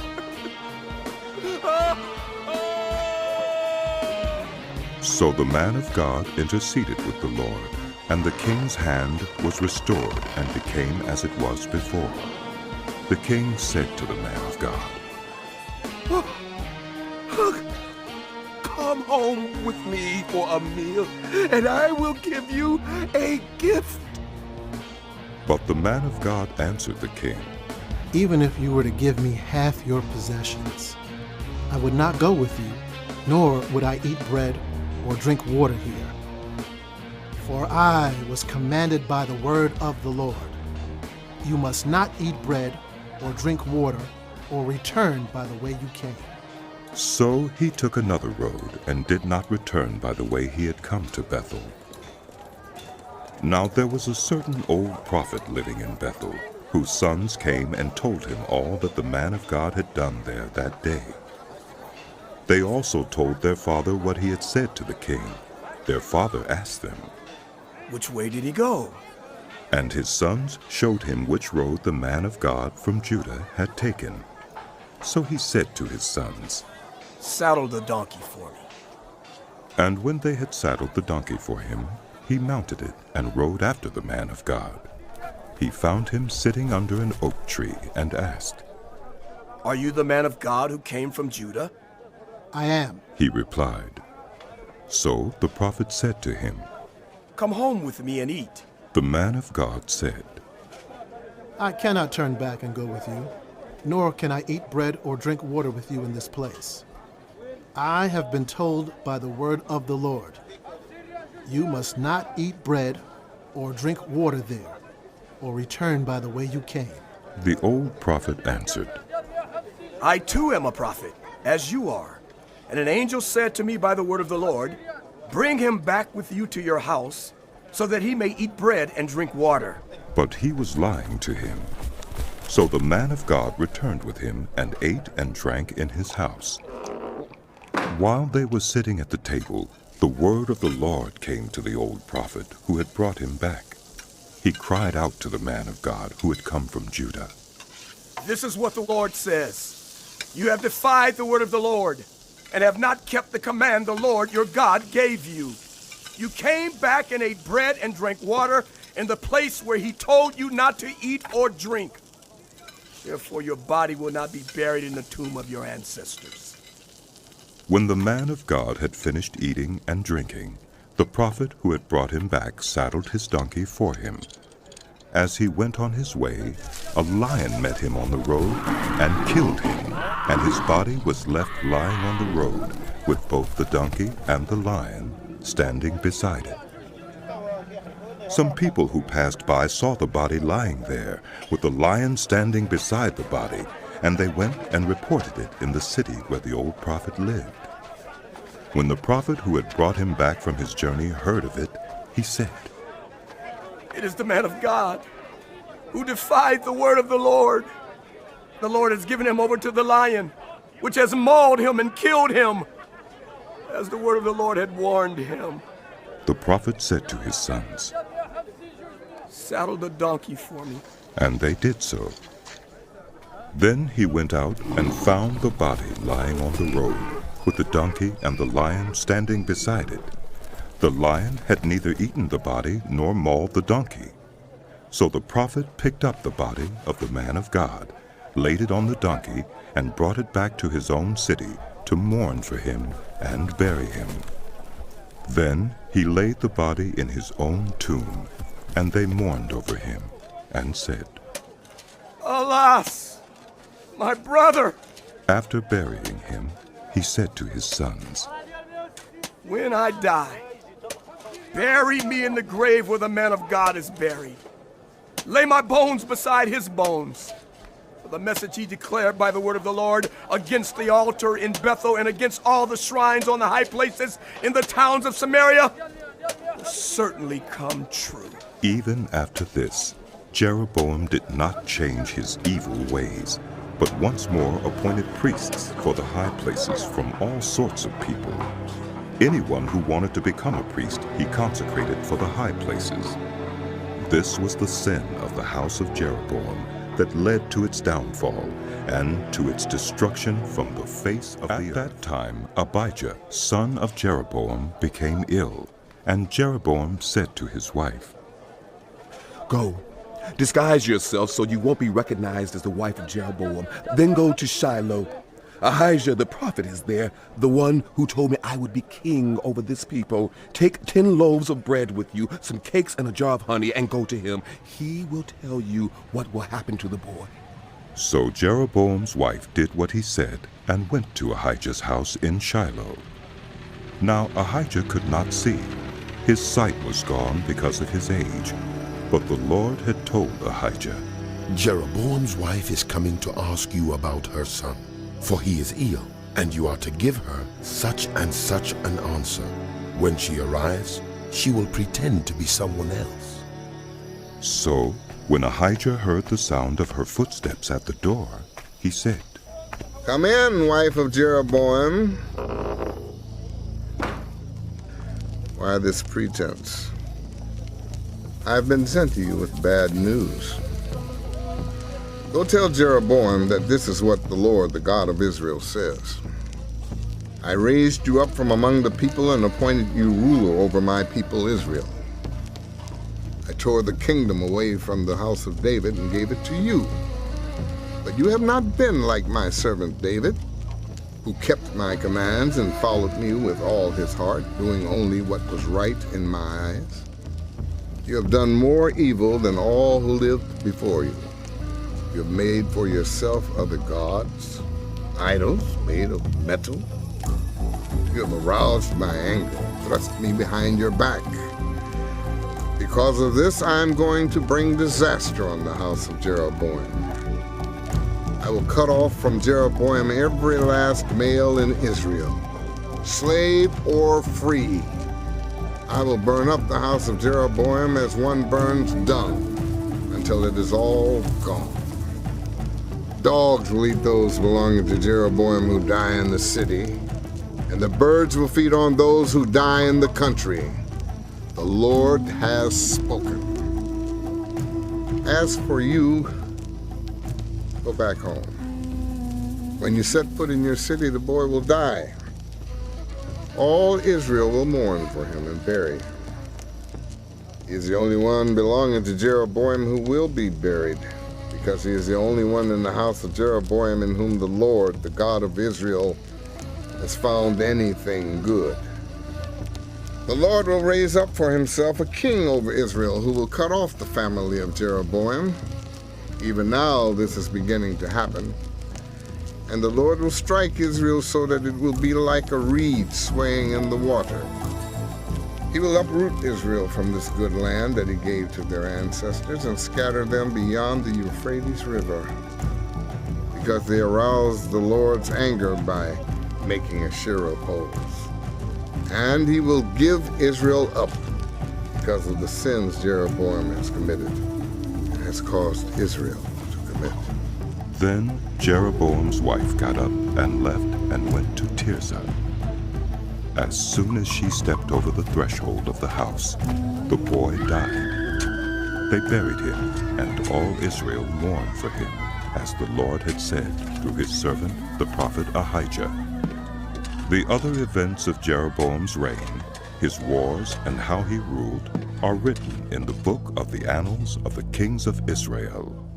He reigned for 22 years, and then rested with his ancestors. And Nadab, his son, succeeded him as king. Rehoboam, son of Solomon, was king in Judah. He was 41 years old when he became king, and he reigned 17 years in Jerusalem, the city the Lord had chosen out of all the tribes of Israel in which to put his name. His mother's name was Naamah. She was an Ammonite. Judah did evil in the eyes of the Lord. By the sins they committed, they stirred up his jealous anger more than those who were before them had done. They also set up for themselves high places, sacred stones, and Asherah poles on every high hill and under every spreading tree. There were even male shrine prostitutes in the land. The people engaged in all the detestable practices of the nations the Lord had driven out before the Israelites. In the 5th year of King Rehoboam, Shishak, king of Egypt, attacked Jerusalem. He carried off the treasures of the temple of the Lord and the treasures of the royal palace. He took everything, including all the gold shields Solomon had made. So King Rehoboam made bronze shields to replace them, and assigned these to the commanders of the guard on duty at the entrance to the royal palace. Whenever the king went to the Lord's temple, the guards bore the shields, and afterward they returned them to the guard room. As for the other events of Rehoboam's reign, and all he did, are they not written in the book of the annals of the kings of Judah? There was continual warfare between Rehoboam and Jeroboam. And Rehoboam rested with his ancestors and was buried with them in the city of David. His mother's name was Naamah. She was an Ammonite. And Abijah his son succeeded him as king. In the 18th year of the reign of Jeroboam, son of Nebat, Abijah became king of Judah, and he reigned in Jerusalem 3 years. His mother's name was Maacah, daughter of Abishalom. He committed all the sins his father had done before him. His heart was not fully devoted to the Lord his God, as the heart of David his forefather had been. Nevertheless, for David's sake, the Lord his God gave him a lamp in Jerusalem by raising up a son to succeed him, and by making Jerusalem strong. For David had done what was right in the eyes of the Lord, and had not failed to keep any of the Lord's commands all the days of his life, except in the case of Uriah the Hittite. There was war between Abijah and Jeroboam throughout Abijah's lifetime. As for the other events of Abijah's reign and all he did, are they not written in the book of the annals of the kings of Judah? There was war between Abijah and Jeroboam, and Abijah rested with his ancestors and was buried in the city of David, and Asa, his son, succeeded him as king. In the 20th year of Jeroboam, king of Israel, Asa became king of Judah, and he reigned in Jerusalem 41 years. His grandmother's name was Maacah, daughter of Abishalom. Asa did what was right in the eyes of the Lord, as his father David had done.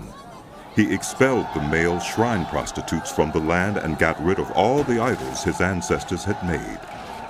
He even deposed his grandmother Maacah from her position as queen mother, because she had made a repulsive image for the worship of Asherah. Asa cut it down and burned it in the Kidron Valley. Although he did not remove the high places, Asa's heart was fully committed to the Lord all his life. He brought into the temple of the Lord the silver and gold and the articles that he and his father had dedicated.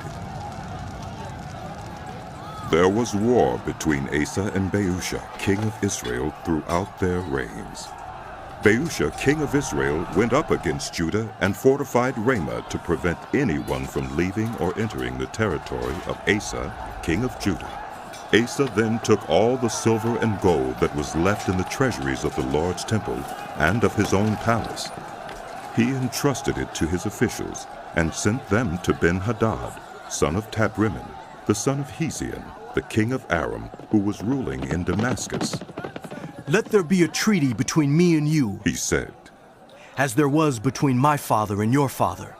See, I am sending you a gift of silver and gold. Now break your treaty with Baasha, king of Israel, so he will withdraw from me.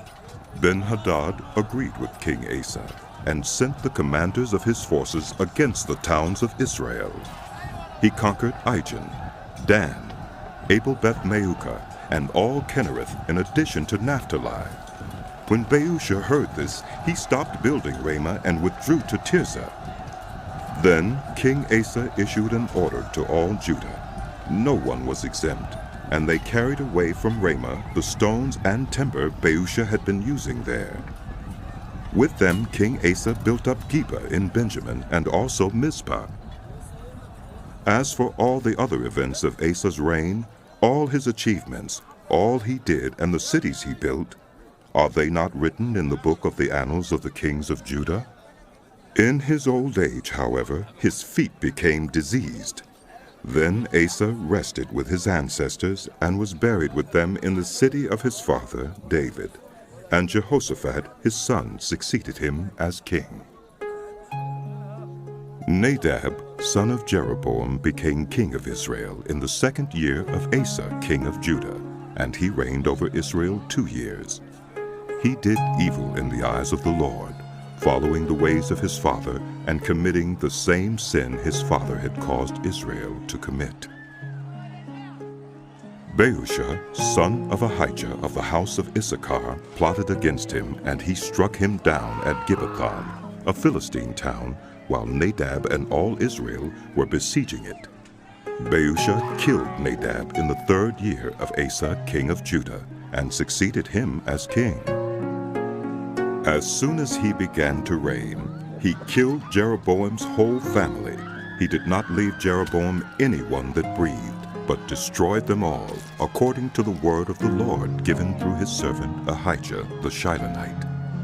This happened because of the sins Jeroboam had committed and had caused Israel to commit, and because he aroused the anger of the Lord, the God of Israel.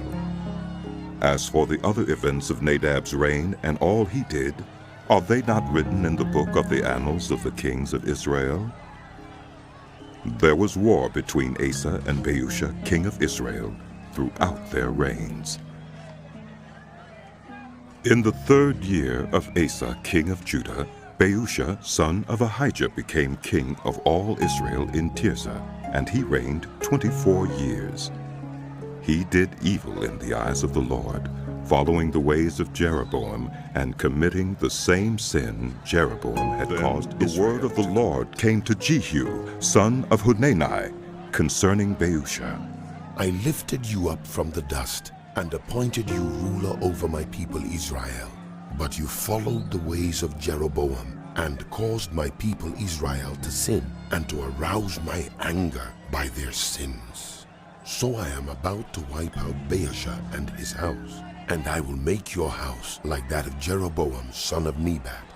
Dogs will eat those belonging to Baasha who die in the city, and birds will feed on those who die in the country. As for the other events of Baasha's reign, what he did and his achievements, are they not written in the book of the annals of the kings of Israel? Baasha rested with his ancestors and was buried in Tirzah, and Elah, his son, succeeded him as king. Moreover, the word of the Lord came through the prophet Jehu, son of Hanani, to Baasha and his house, because of all the evil he had done in the eyes of the Lord, arousing his anger by the things he did, becoming like the house of Jeroboam, and also because he destroyed it. In the 26th year of Asa, king of Judah, Elah, son of Baasha, became king of Israel, and he reigned in Tirzah 2 years. Zimri, one of his officials who had command of half his chariots, plotted against him. Elah was in Tirzah at the time, getting drunk in the home of Arza, who was in charge of the palace at Tirzah. Zimri came in, struck him down, and killed him in the 27th year of Asa, king of Judah.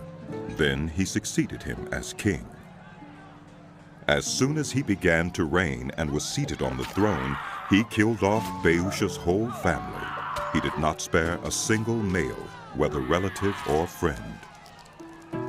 So Zimri destroyed the whole family of Baasha in accordance with the word of the Lord spoken against Baasha through the prophet Jehu, because of all the sins Baasha and his son Elah had committed and had caused Israel to commit, so that they aroused the anger of the Lord, the God of Israel, by their worthless idols.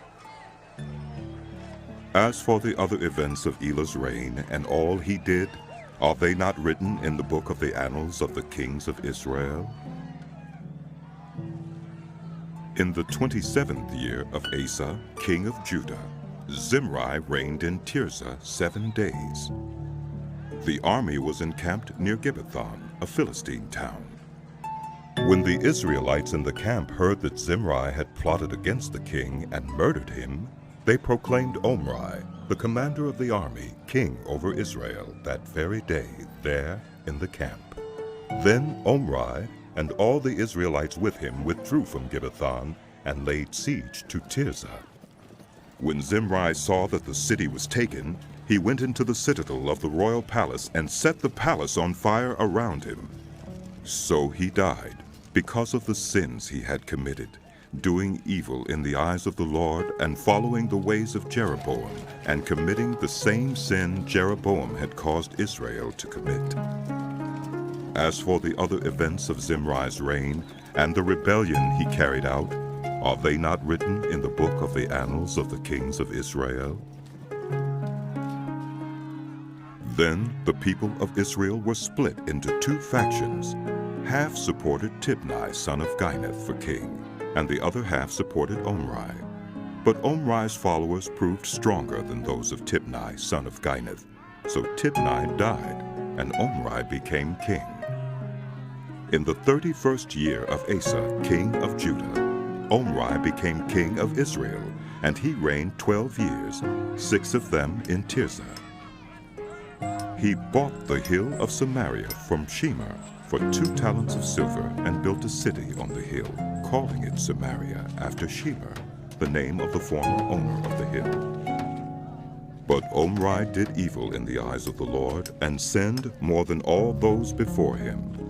He followed completely the ways of Jeroboam, son of Nebat, committing the same sin Jeroboam had caused Israel to commit, so that they aroused the anger of the Lord, the God of Israel, by their worthless idols.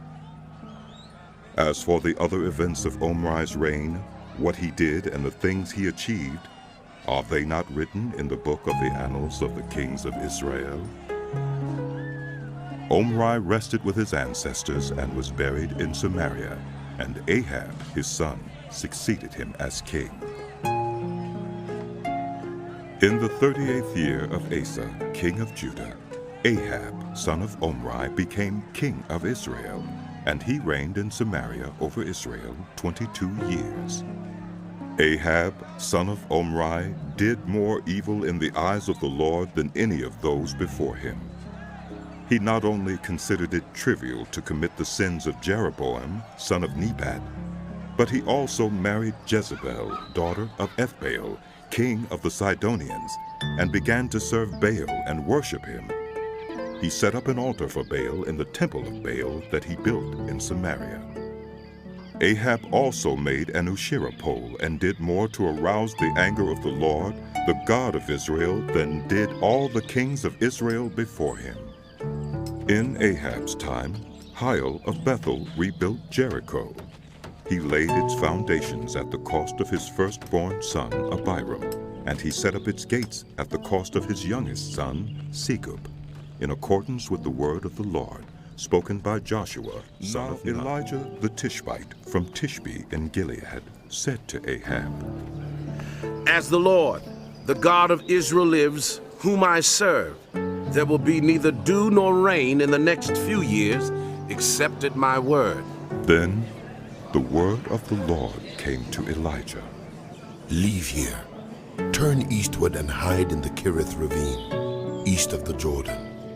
You will drink from the brook, and I have directed the ravens to supply you with food there. So he did what the Lord had told him. He went to the Kerith ravine, east of the Jordan, and stayed there. The ravens brought him bread and meat in the morning, and bread and meat in the evening, and he drank from the brook. Sometime later, the brook dried up because there had been no rain in the land. Then the word of the Lord came to him. Go at once to Zarephath in the region of Sidon and stay there. I have directed a widow there to supply you with food. So he went to Zarephath. When he came to the town gate, a widow was there gathering sticks.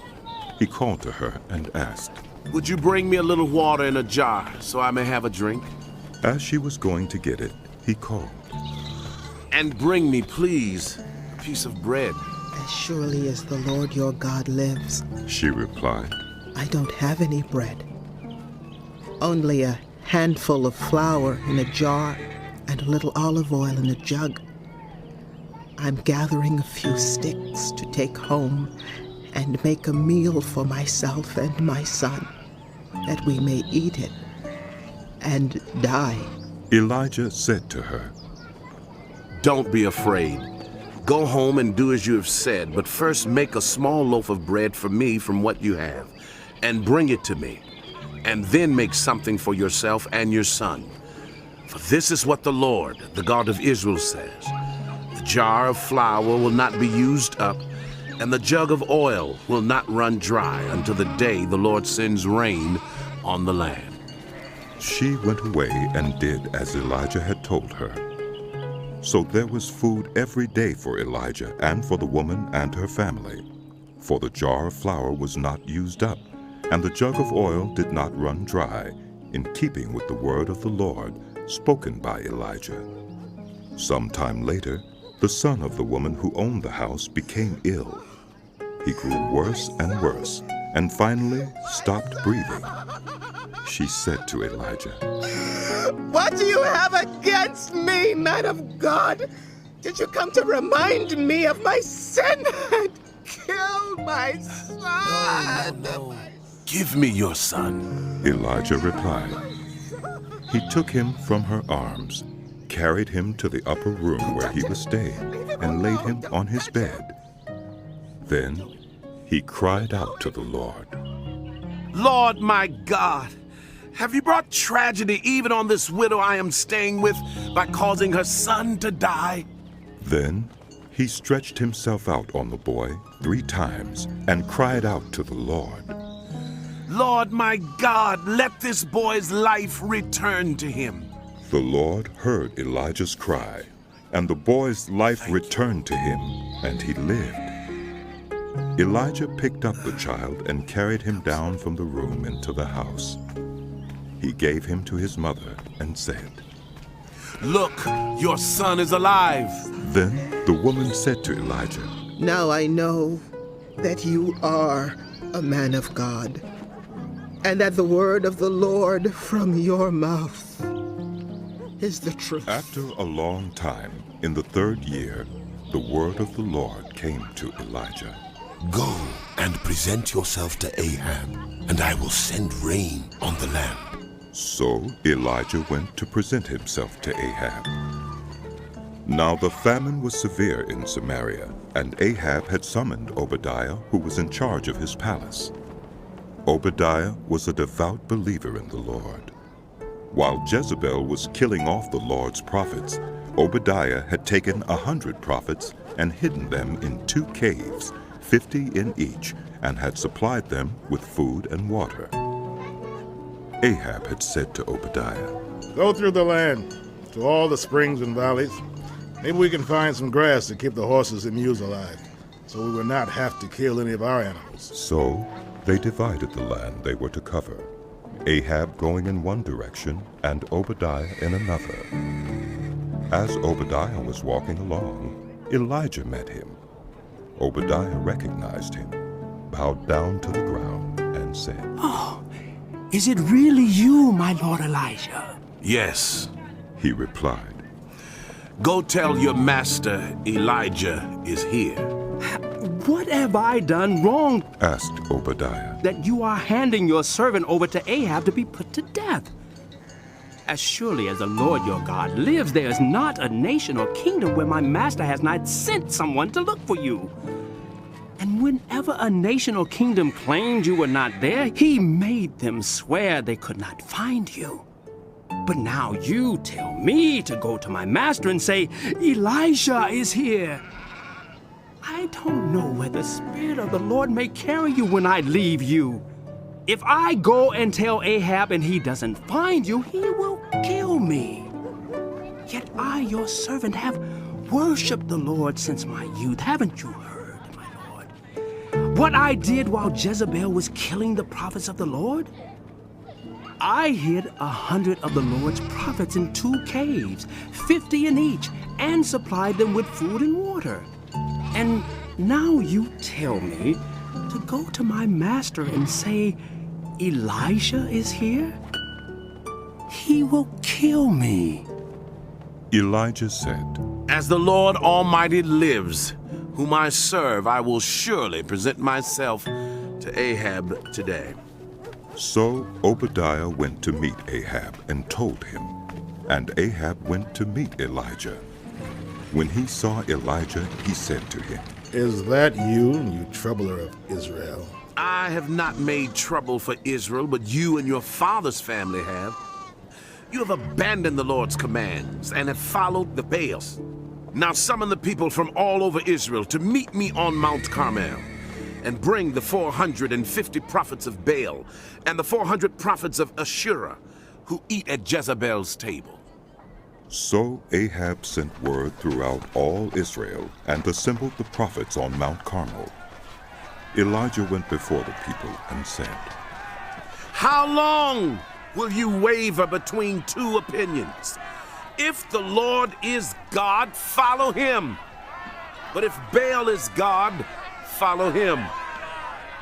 But the people said nothing. Then Elijah said to them, I am the only one of the Lord's prophets left, but Baal has 450 prophets. Get 2 bulls for us. Let Baal's prophets choose one for themselves, and let them cut it into pieces and put it on the wood, but not set fire to it. I will prepare the other bull and put it on the wood, but not set fire to it. Then you call on the name of your God, and I will call on the name of the Lord. The God who answers by fire, he is God. Then all the people said, What you say is good. Elijah said to the prophets of Baal, Choose one of the bulls and prepare it first, since there are so many of you. Call on the name of your God, but do not light the fire. So they took the bull given them and prepared it. Then they called on the name of Baal from morning till noon. Baal, answer us! They shouted, but there was no response. No one answered, and they danced around the altar they had made. At noon, Elijah began to taunt them. Shout louder, he said. Surely he is a god. Perhaps he's deep in thought or busy or traveling. Maybe he's sleeping and must be awakened. So they shouted louder and slashed themselves with swords and spears, as was their custom, until their blood flowed. Midday passed, and they continued their frantic prophesying until the time for the evening sacrifice. But there was no response. No one answered. No one paid attention. Then Elijah said to all the people, Come here to me. They came to him, and he repaired the altar of the Lord which had been torn down. Elijah took 12 stones, one for each of the tribes descended from Jacob, to whom the word of the Lord had come, saying, Your name shall be Israel. With the stones he built an altar in the name of the Lord, and he dug a trench around it large enough to hold 2 seahs of seed. He arranged the wood, cut the bull into pieces, and laid it on the wood. Then he said to them, Fill 4 large jars with water and pour it on the offering and on the wood. Do it again, he said, and they did it again. Do it a 3rd time, he ordered, and they did it the 3rd time. The water ran down around the altar and even filled the trench. At the time of sacrifice, the prophet Elijah stepped forward and prayed, Lord, the God of Abraham, Isaac, and Israel, let it be known today that you are God in Israel, and that I am your servant, and have done all these things at your command. Answer me, Lord.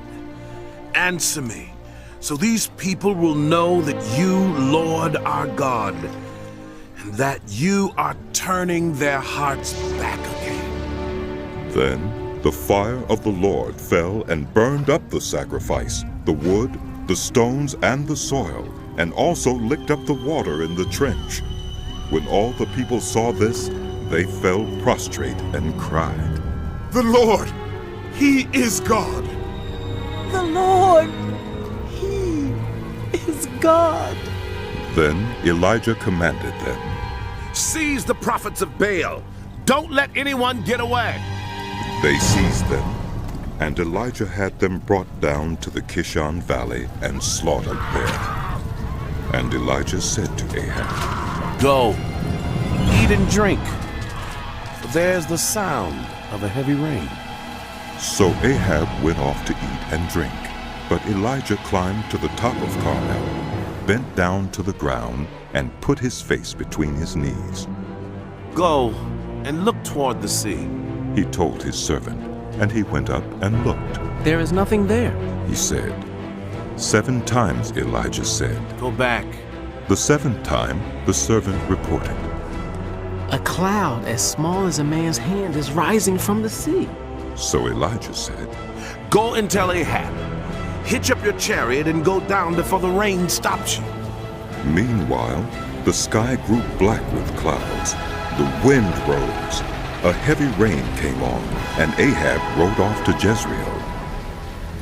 The power of the Lord came on Elijah, and tucking his cloak into his belt, he ran ahead of Ahab all the way to Jezreel.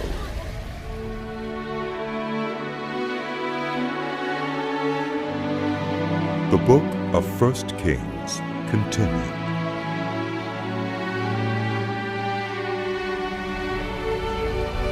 Now Ahab told Jezebel everything Elijah had done and how he had killed all the prophets with the sword. So Jezebel sent a messenger to Elijah to say, May the gods deal with me, be it ever so severely, if by this time tomorrow I do not make your life like that of one of them. Elijah was afraid and ran for his life. When he came to Beersheba in Judah, he left his servant there, while he himself went a day's journey into the wilderness.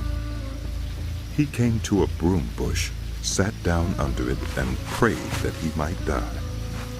I've had enough, Lord, he said. Take my life. I am no better than my ancestors. Then he lay down under the tree and fell asleep. All at once an angel touched him and said, Get up and eat. He looked around, and there by his head was some bread baked over hot coals and a jar of water. He ate and drank and then lay down again. The angel of the Lord came back a second time and touched him and said, Get up and eat, for the journey is too much for you. So he got up and ate and drank. Strengthened by that food, he traveled 40 days and 40 nights until he reached Horeb, the mountain of God. There he went into a cave and spent the night. And the word of the Lord came to him. What are you doing here, Elijah? He replied, I have been very zealous for the Lord God Almighty. The Israelites have rejected your covenant, torn down your altars, and put your prophets to death with the sword. I am the only one left. Now they're trying to kill me too. The Lord said, Go out and stand on the mountain in the presence of the Lord, for the Lord is about to pass by. Then a great and powerful wind tore the mountains apart and shattered the rocks before the Lord. But the Lord was not in the wind. After the wind, there was an earthquake, but the Lord was not in the earthquake. After the earthquake came a fire, but the Lord was not in the fire. And after the fire came a gentle whisper. When Elijah heard it, he pulled his cloak over his face and went out and stood at the mouth of the cave. Then a voice said to him, What are you doing here, Elijah? He replied, I've been very zealous for the Lord God Almighty.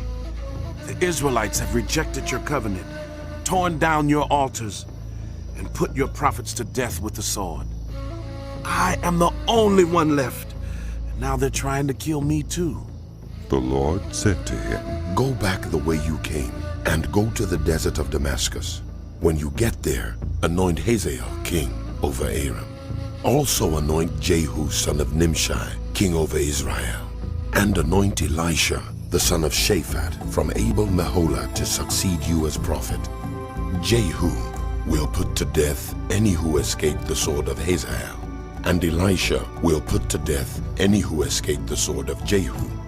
Yet I reserve 7,000 in Israel, all whose knees have not bowed down to Baal, and whose mouths have not kissed him.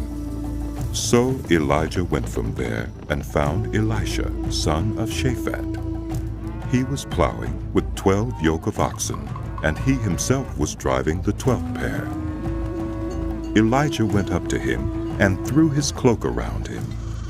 Elisha then left his oxen and ran after Elijah.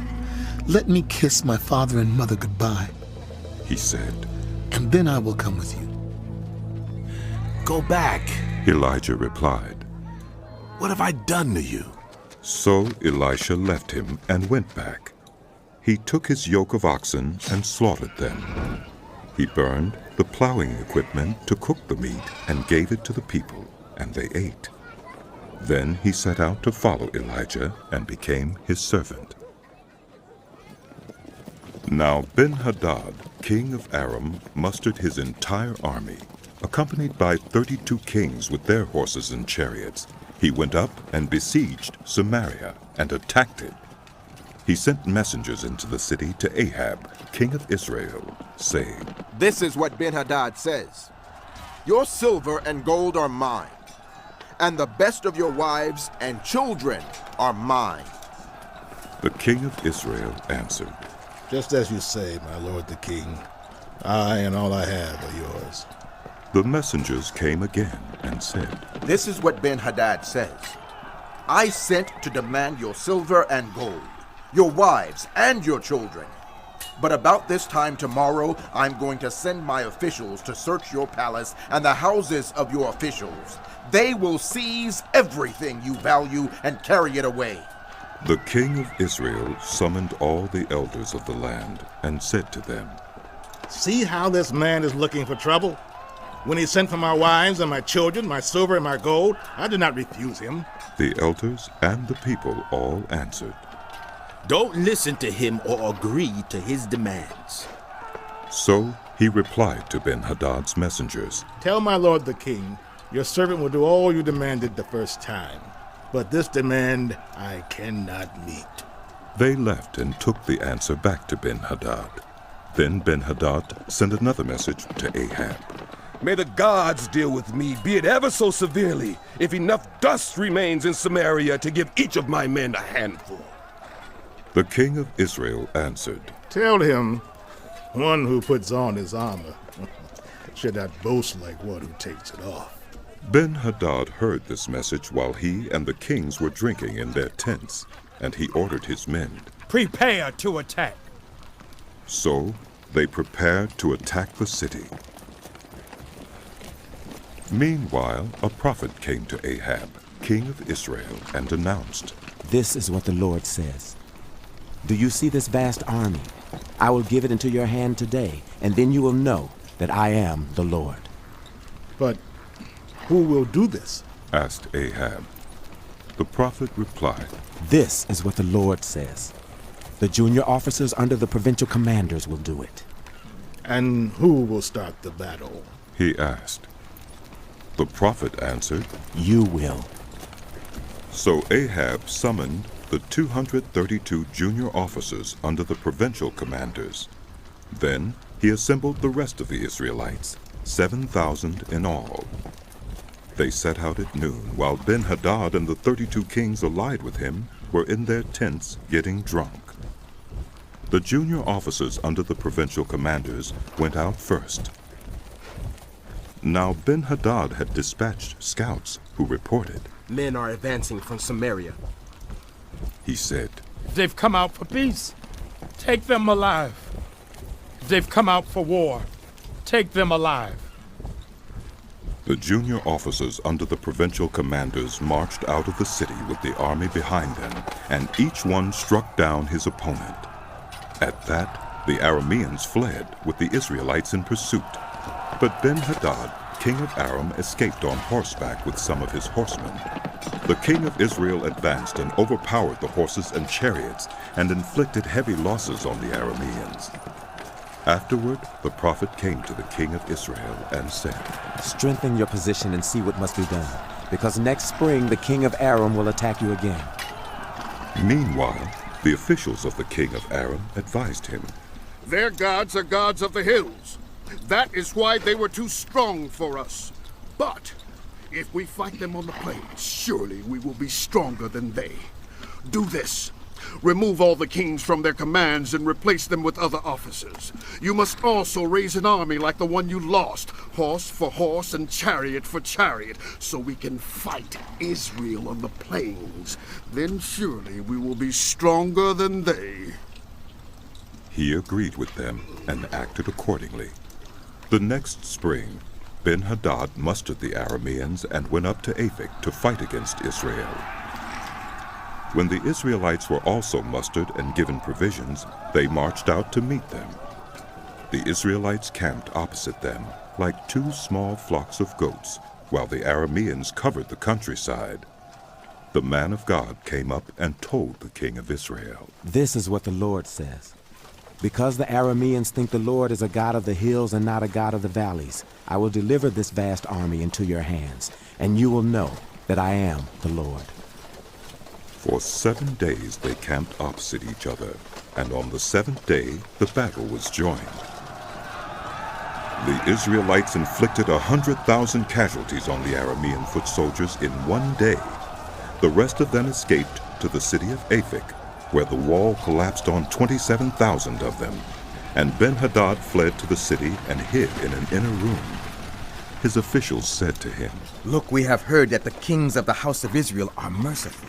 Let us go to the king of Israel with sackcloth around our waist and ropes around our heads. Perhaps he will spare your life." Wearing sackcloth around their waists and ropes around their heads, they went to the king of Israel and said, "Your servant Ben-Hadad says, 'Please, let me live.'" The king answered, "Is he still alive?" "He is an old ally." The men took this as a good sign and were quick to pick up his word. "Yes, your old ally Ben-Hadad," they said. "Go and get him," the king said. When Ben-Hadad came out, Ahab had him come up into his chariot. "I will return the cities my father took from your father." Ben-Hadad offered, "You may set up your own market areas in Damascus, as my father did in Samaria." Ahab said, "On the basis of a treaty, I will set you free." So he made a treaty with him and let him go. By the word of the Lord, one of the company of the prophets said to his companion, "Strike me with your weapon." But he refused. So the prophet said, "Because you have not obeyed the Lord, as soon as you leave me, a lion will kill you." And after the man went away, a lion found him and killed him. The prophet found another man and said, "Strike me, please." So the man struck him and wounded him. Then the prophet went and stood by the road waiting for the king. He disguised himself with his headband down over his eyes. As the king passed by, the prophet called out to him, "Your servant went into the thick of the battle, and someone came to me with a captive and said, 'Guard this man. If he is missing, it will be your life for his life, or you must pay a talent of silver.' While your servant was busy here and there, the man disappeared." "That is your sentence," the king of Israel said. "You have pronounced it yourself." Then the prophet quickly removed the headband from his eyes, and the king of Israel recognized him as one of the prophets. He said to the king, "This is what the Lord says. You have set free a man I had determined should die. Therefore it is your life for his life, your people for his people." Sullen and angry, the king of Israel went to his palace in Samaria. Some time later, there was an incident involving a vineyard belonging to Naboth the Jezreelite. The vineyard was in Jezreel, close to the palace of Ahab, king of Samaria. Ahab said to Naboth, "Let me have your vineyard to use for a vegetable garden, since it is close to my palace. In exchange, I will give you a better vineyard, or if you prefer, I will pay you whatever it is worth." But Naboth replied, "The Lord forbid that I should give you the inheritance of my ancestors." So Ahab went home, sullen and angry, because Naboth the Jezreelite had said, "I will not give you the inheritance of my ancestors." He lay on his bed sulking and refused to eat. His wife Jezebel came in and asked him, "Why are you so sullen? Why won't you eat?" He answered her, "Because I said to Naboth the Jezreelite, 'Sell me your vineyard, or if you prefer, I will give you another vineyard in its place.'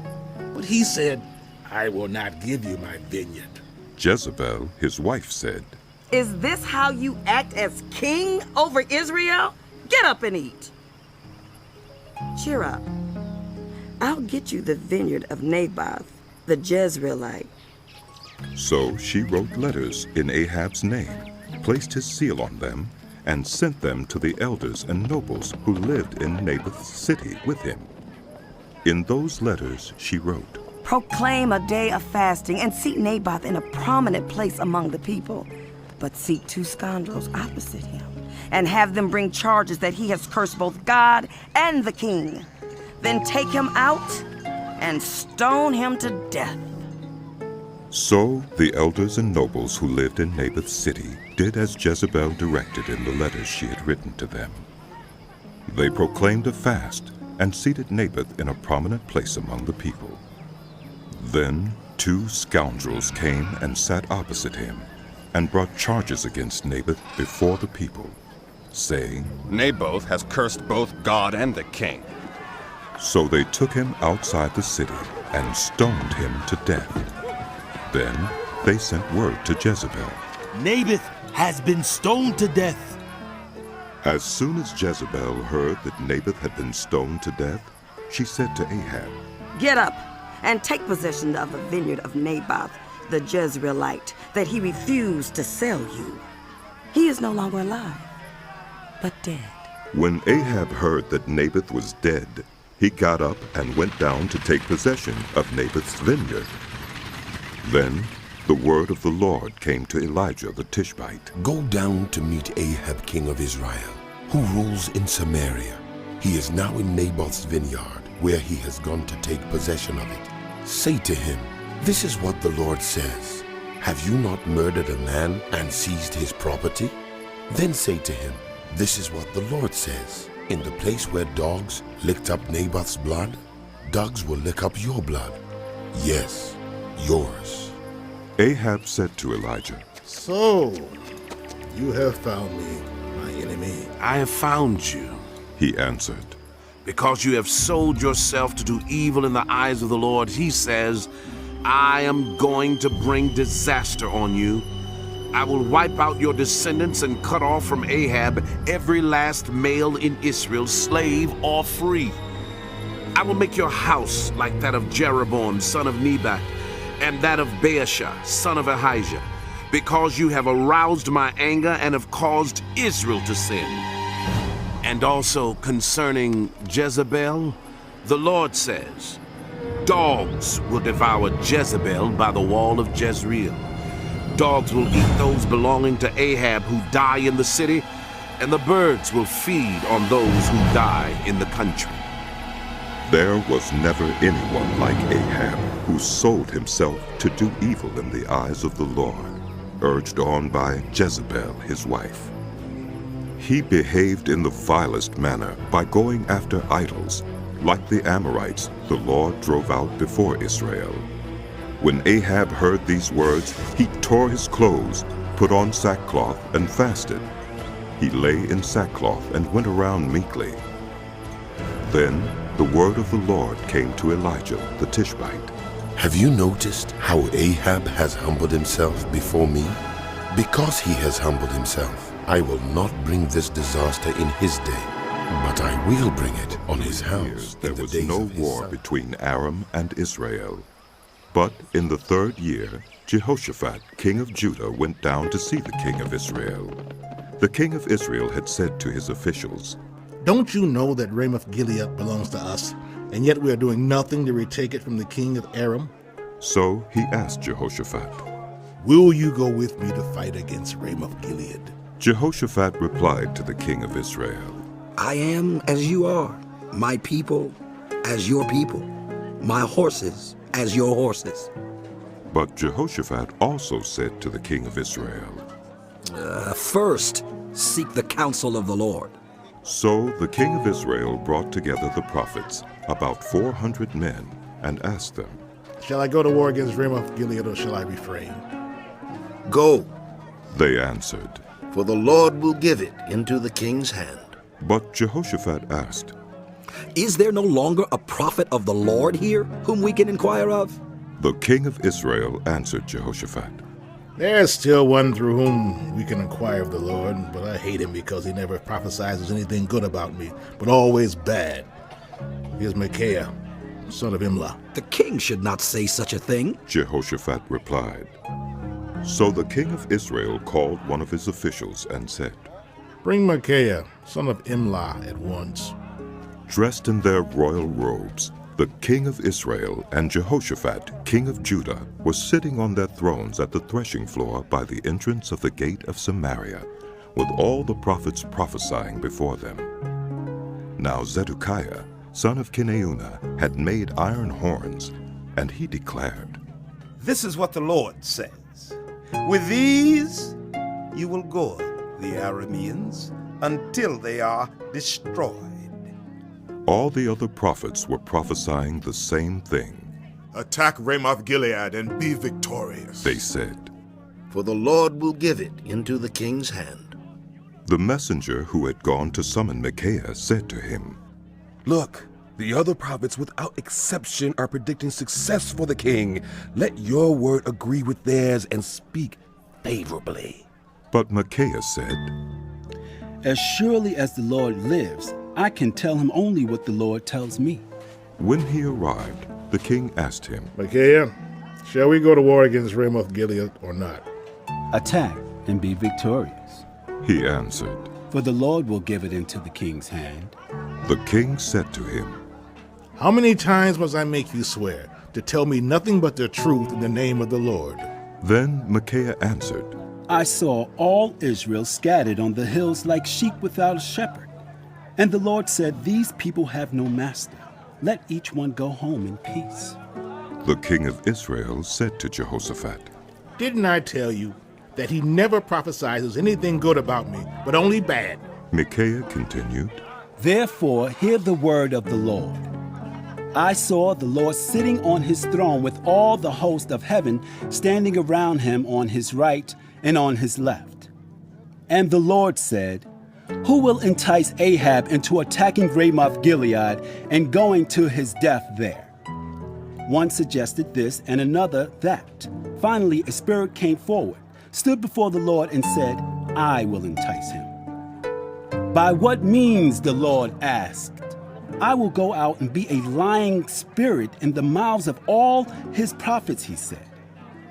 You will succeed in enticing him, said the Lord. Go and do it. So now the Lord has put a lying spirit in the mouths of all these prophets of yours. The Lord has decreed disaster for you. Then Zedekiah, son of Kenaunah, went up and slapped Micaiah in the face. Which way did the Spirit from the Lord go when he went from me to speak to you? He asked. Micaiah replied, You will find out on the day you go to hide in an inner room. The king of Israel then ordered, Take Micaiah and send him back to Ammon, the ruler of the city, and to Joash the king's son, and say, This is what the king says. Put this fellow in prison and give him nothing but bread and water until I return safely. Micaiah declared, If you ever return safely, the Lord has not spoken through me. Then he added, Mark my words, all you people. So the king of Israel and Jehoshaphat, king of Judah, went up to Ramoth-Gilead. The king of Israel said to Jehoshaphat, I will enter the battle in disguise, but you wear your royal robes. So the king of Israel disguised himself and went into battle. Now the king of Aram had ordered his 32 chariot commanders, Do not fight with anyone, small or great, except the king of Israel. When the chariot commanders saw Jehoshaphat, they thought, Surely this is the king of Israel. So they turned to attack him. But when Jehoshaphat cried out, the chariot commanders saw that he was not the king of Israel and stopped pursuing him. But someone drew his bow at random and hit the king of Israel between the breastplate and the scale armor. The king told his chariot driver, Wheel around and get me out of the fighting. I've been wounded. All day long the battle raged, and the king was propped up in his chariot facing the Arameans. The blood from his wound ran onto the floor of the chariot, and that evening he died. As the sun was setting, a cry spread through the army. Everyone to your own town! Everyone to your land! So the king died and was brought to Samaria, and they buried him there. They washed the chariot at a pool in Samaria where the prostitutes bathed, and the dogs licked up his blood, as the word of the Lord had declared.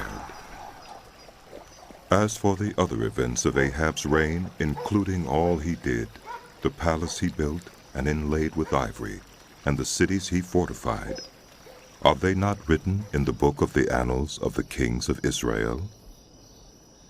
Ahab rested with his ancestors, and Ahaziah, his son, succeeded him as king. Jehoshaphat, son of Asa, became king of Judah in the 4th year of Ahab, king of Israel. Jehoshaphat was 35 years old when he became king, and he reigned in Jerusalem 25 years. His mother's name was Azubah, daughter of Shilhi. In everything he followed the ways of his father Asa, and did not stray from them. He did what was right in the eyes of the Lord. The high places, however, were not removed, and the people continued to offer sacrifices and burn incense there. Jehoshaphat was also at peace with the king of Israel. As for the other events of Jehoshaphat's reign, the things he achieved, and his military exploits, are they not written in the book of the annals of the kings of Judah? He rid the land of the rest of the male shrine prostitutes who remained there even after the reign of his father Asa. There was then no king in Edom. A provincial governor ruled. Now Jehoshaphat built a fleet of trading ships to go to Ophir for gold, but they never set sail. They were wrecked at Ezion-Geber. At that time, Ahaziah, son of Ahab, said to Jehoshaphat, "Let my men sail with yours." But Jehoshaphat refused. Then Jehoshaphat rested with his ancestors and was buried with them in the city of David, his father. And Jehoram, his son, succeeded him as king. Ahaziah, son of Ahab, became king of Israel in Samaria in the 17th year of Jehoshaphat, king of Judah, and he reigned over Israel 2 years. He did evil in the eyes of the Lord, because he followed the ways of his father and mother, and of Jeroboam, son of Nebat, who caused Israel to sin. He served and worshipped Baal, and aroused the anger of the Lord, the God of Israel, just as his father had done.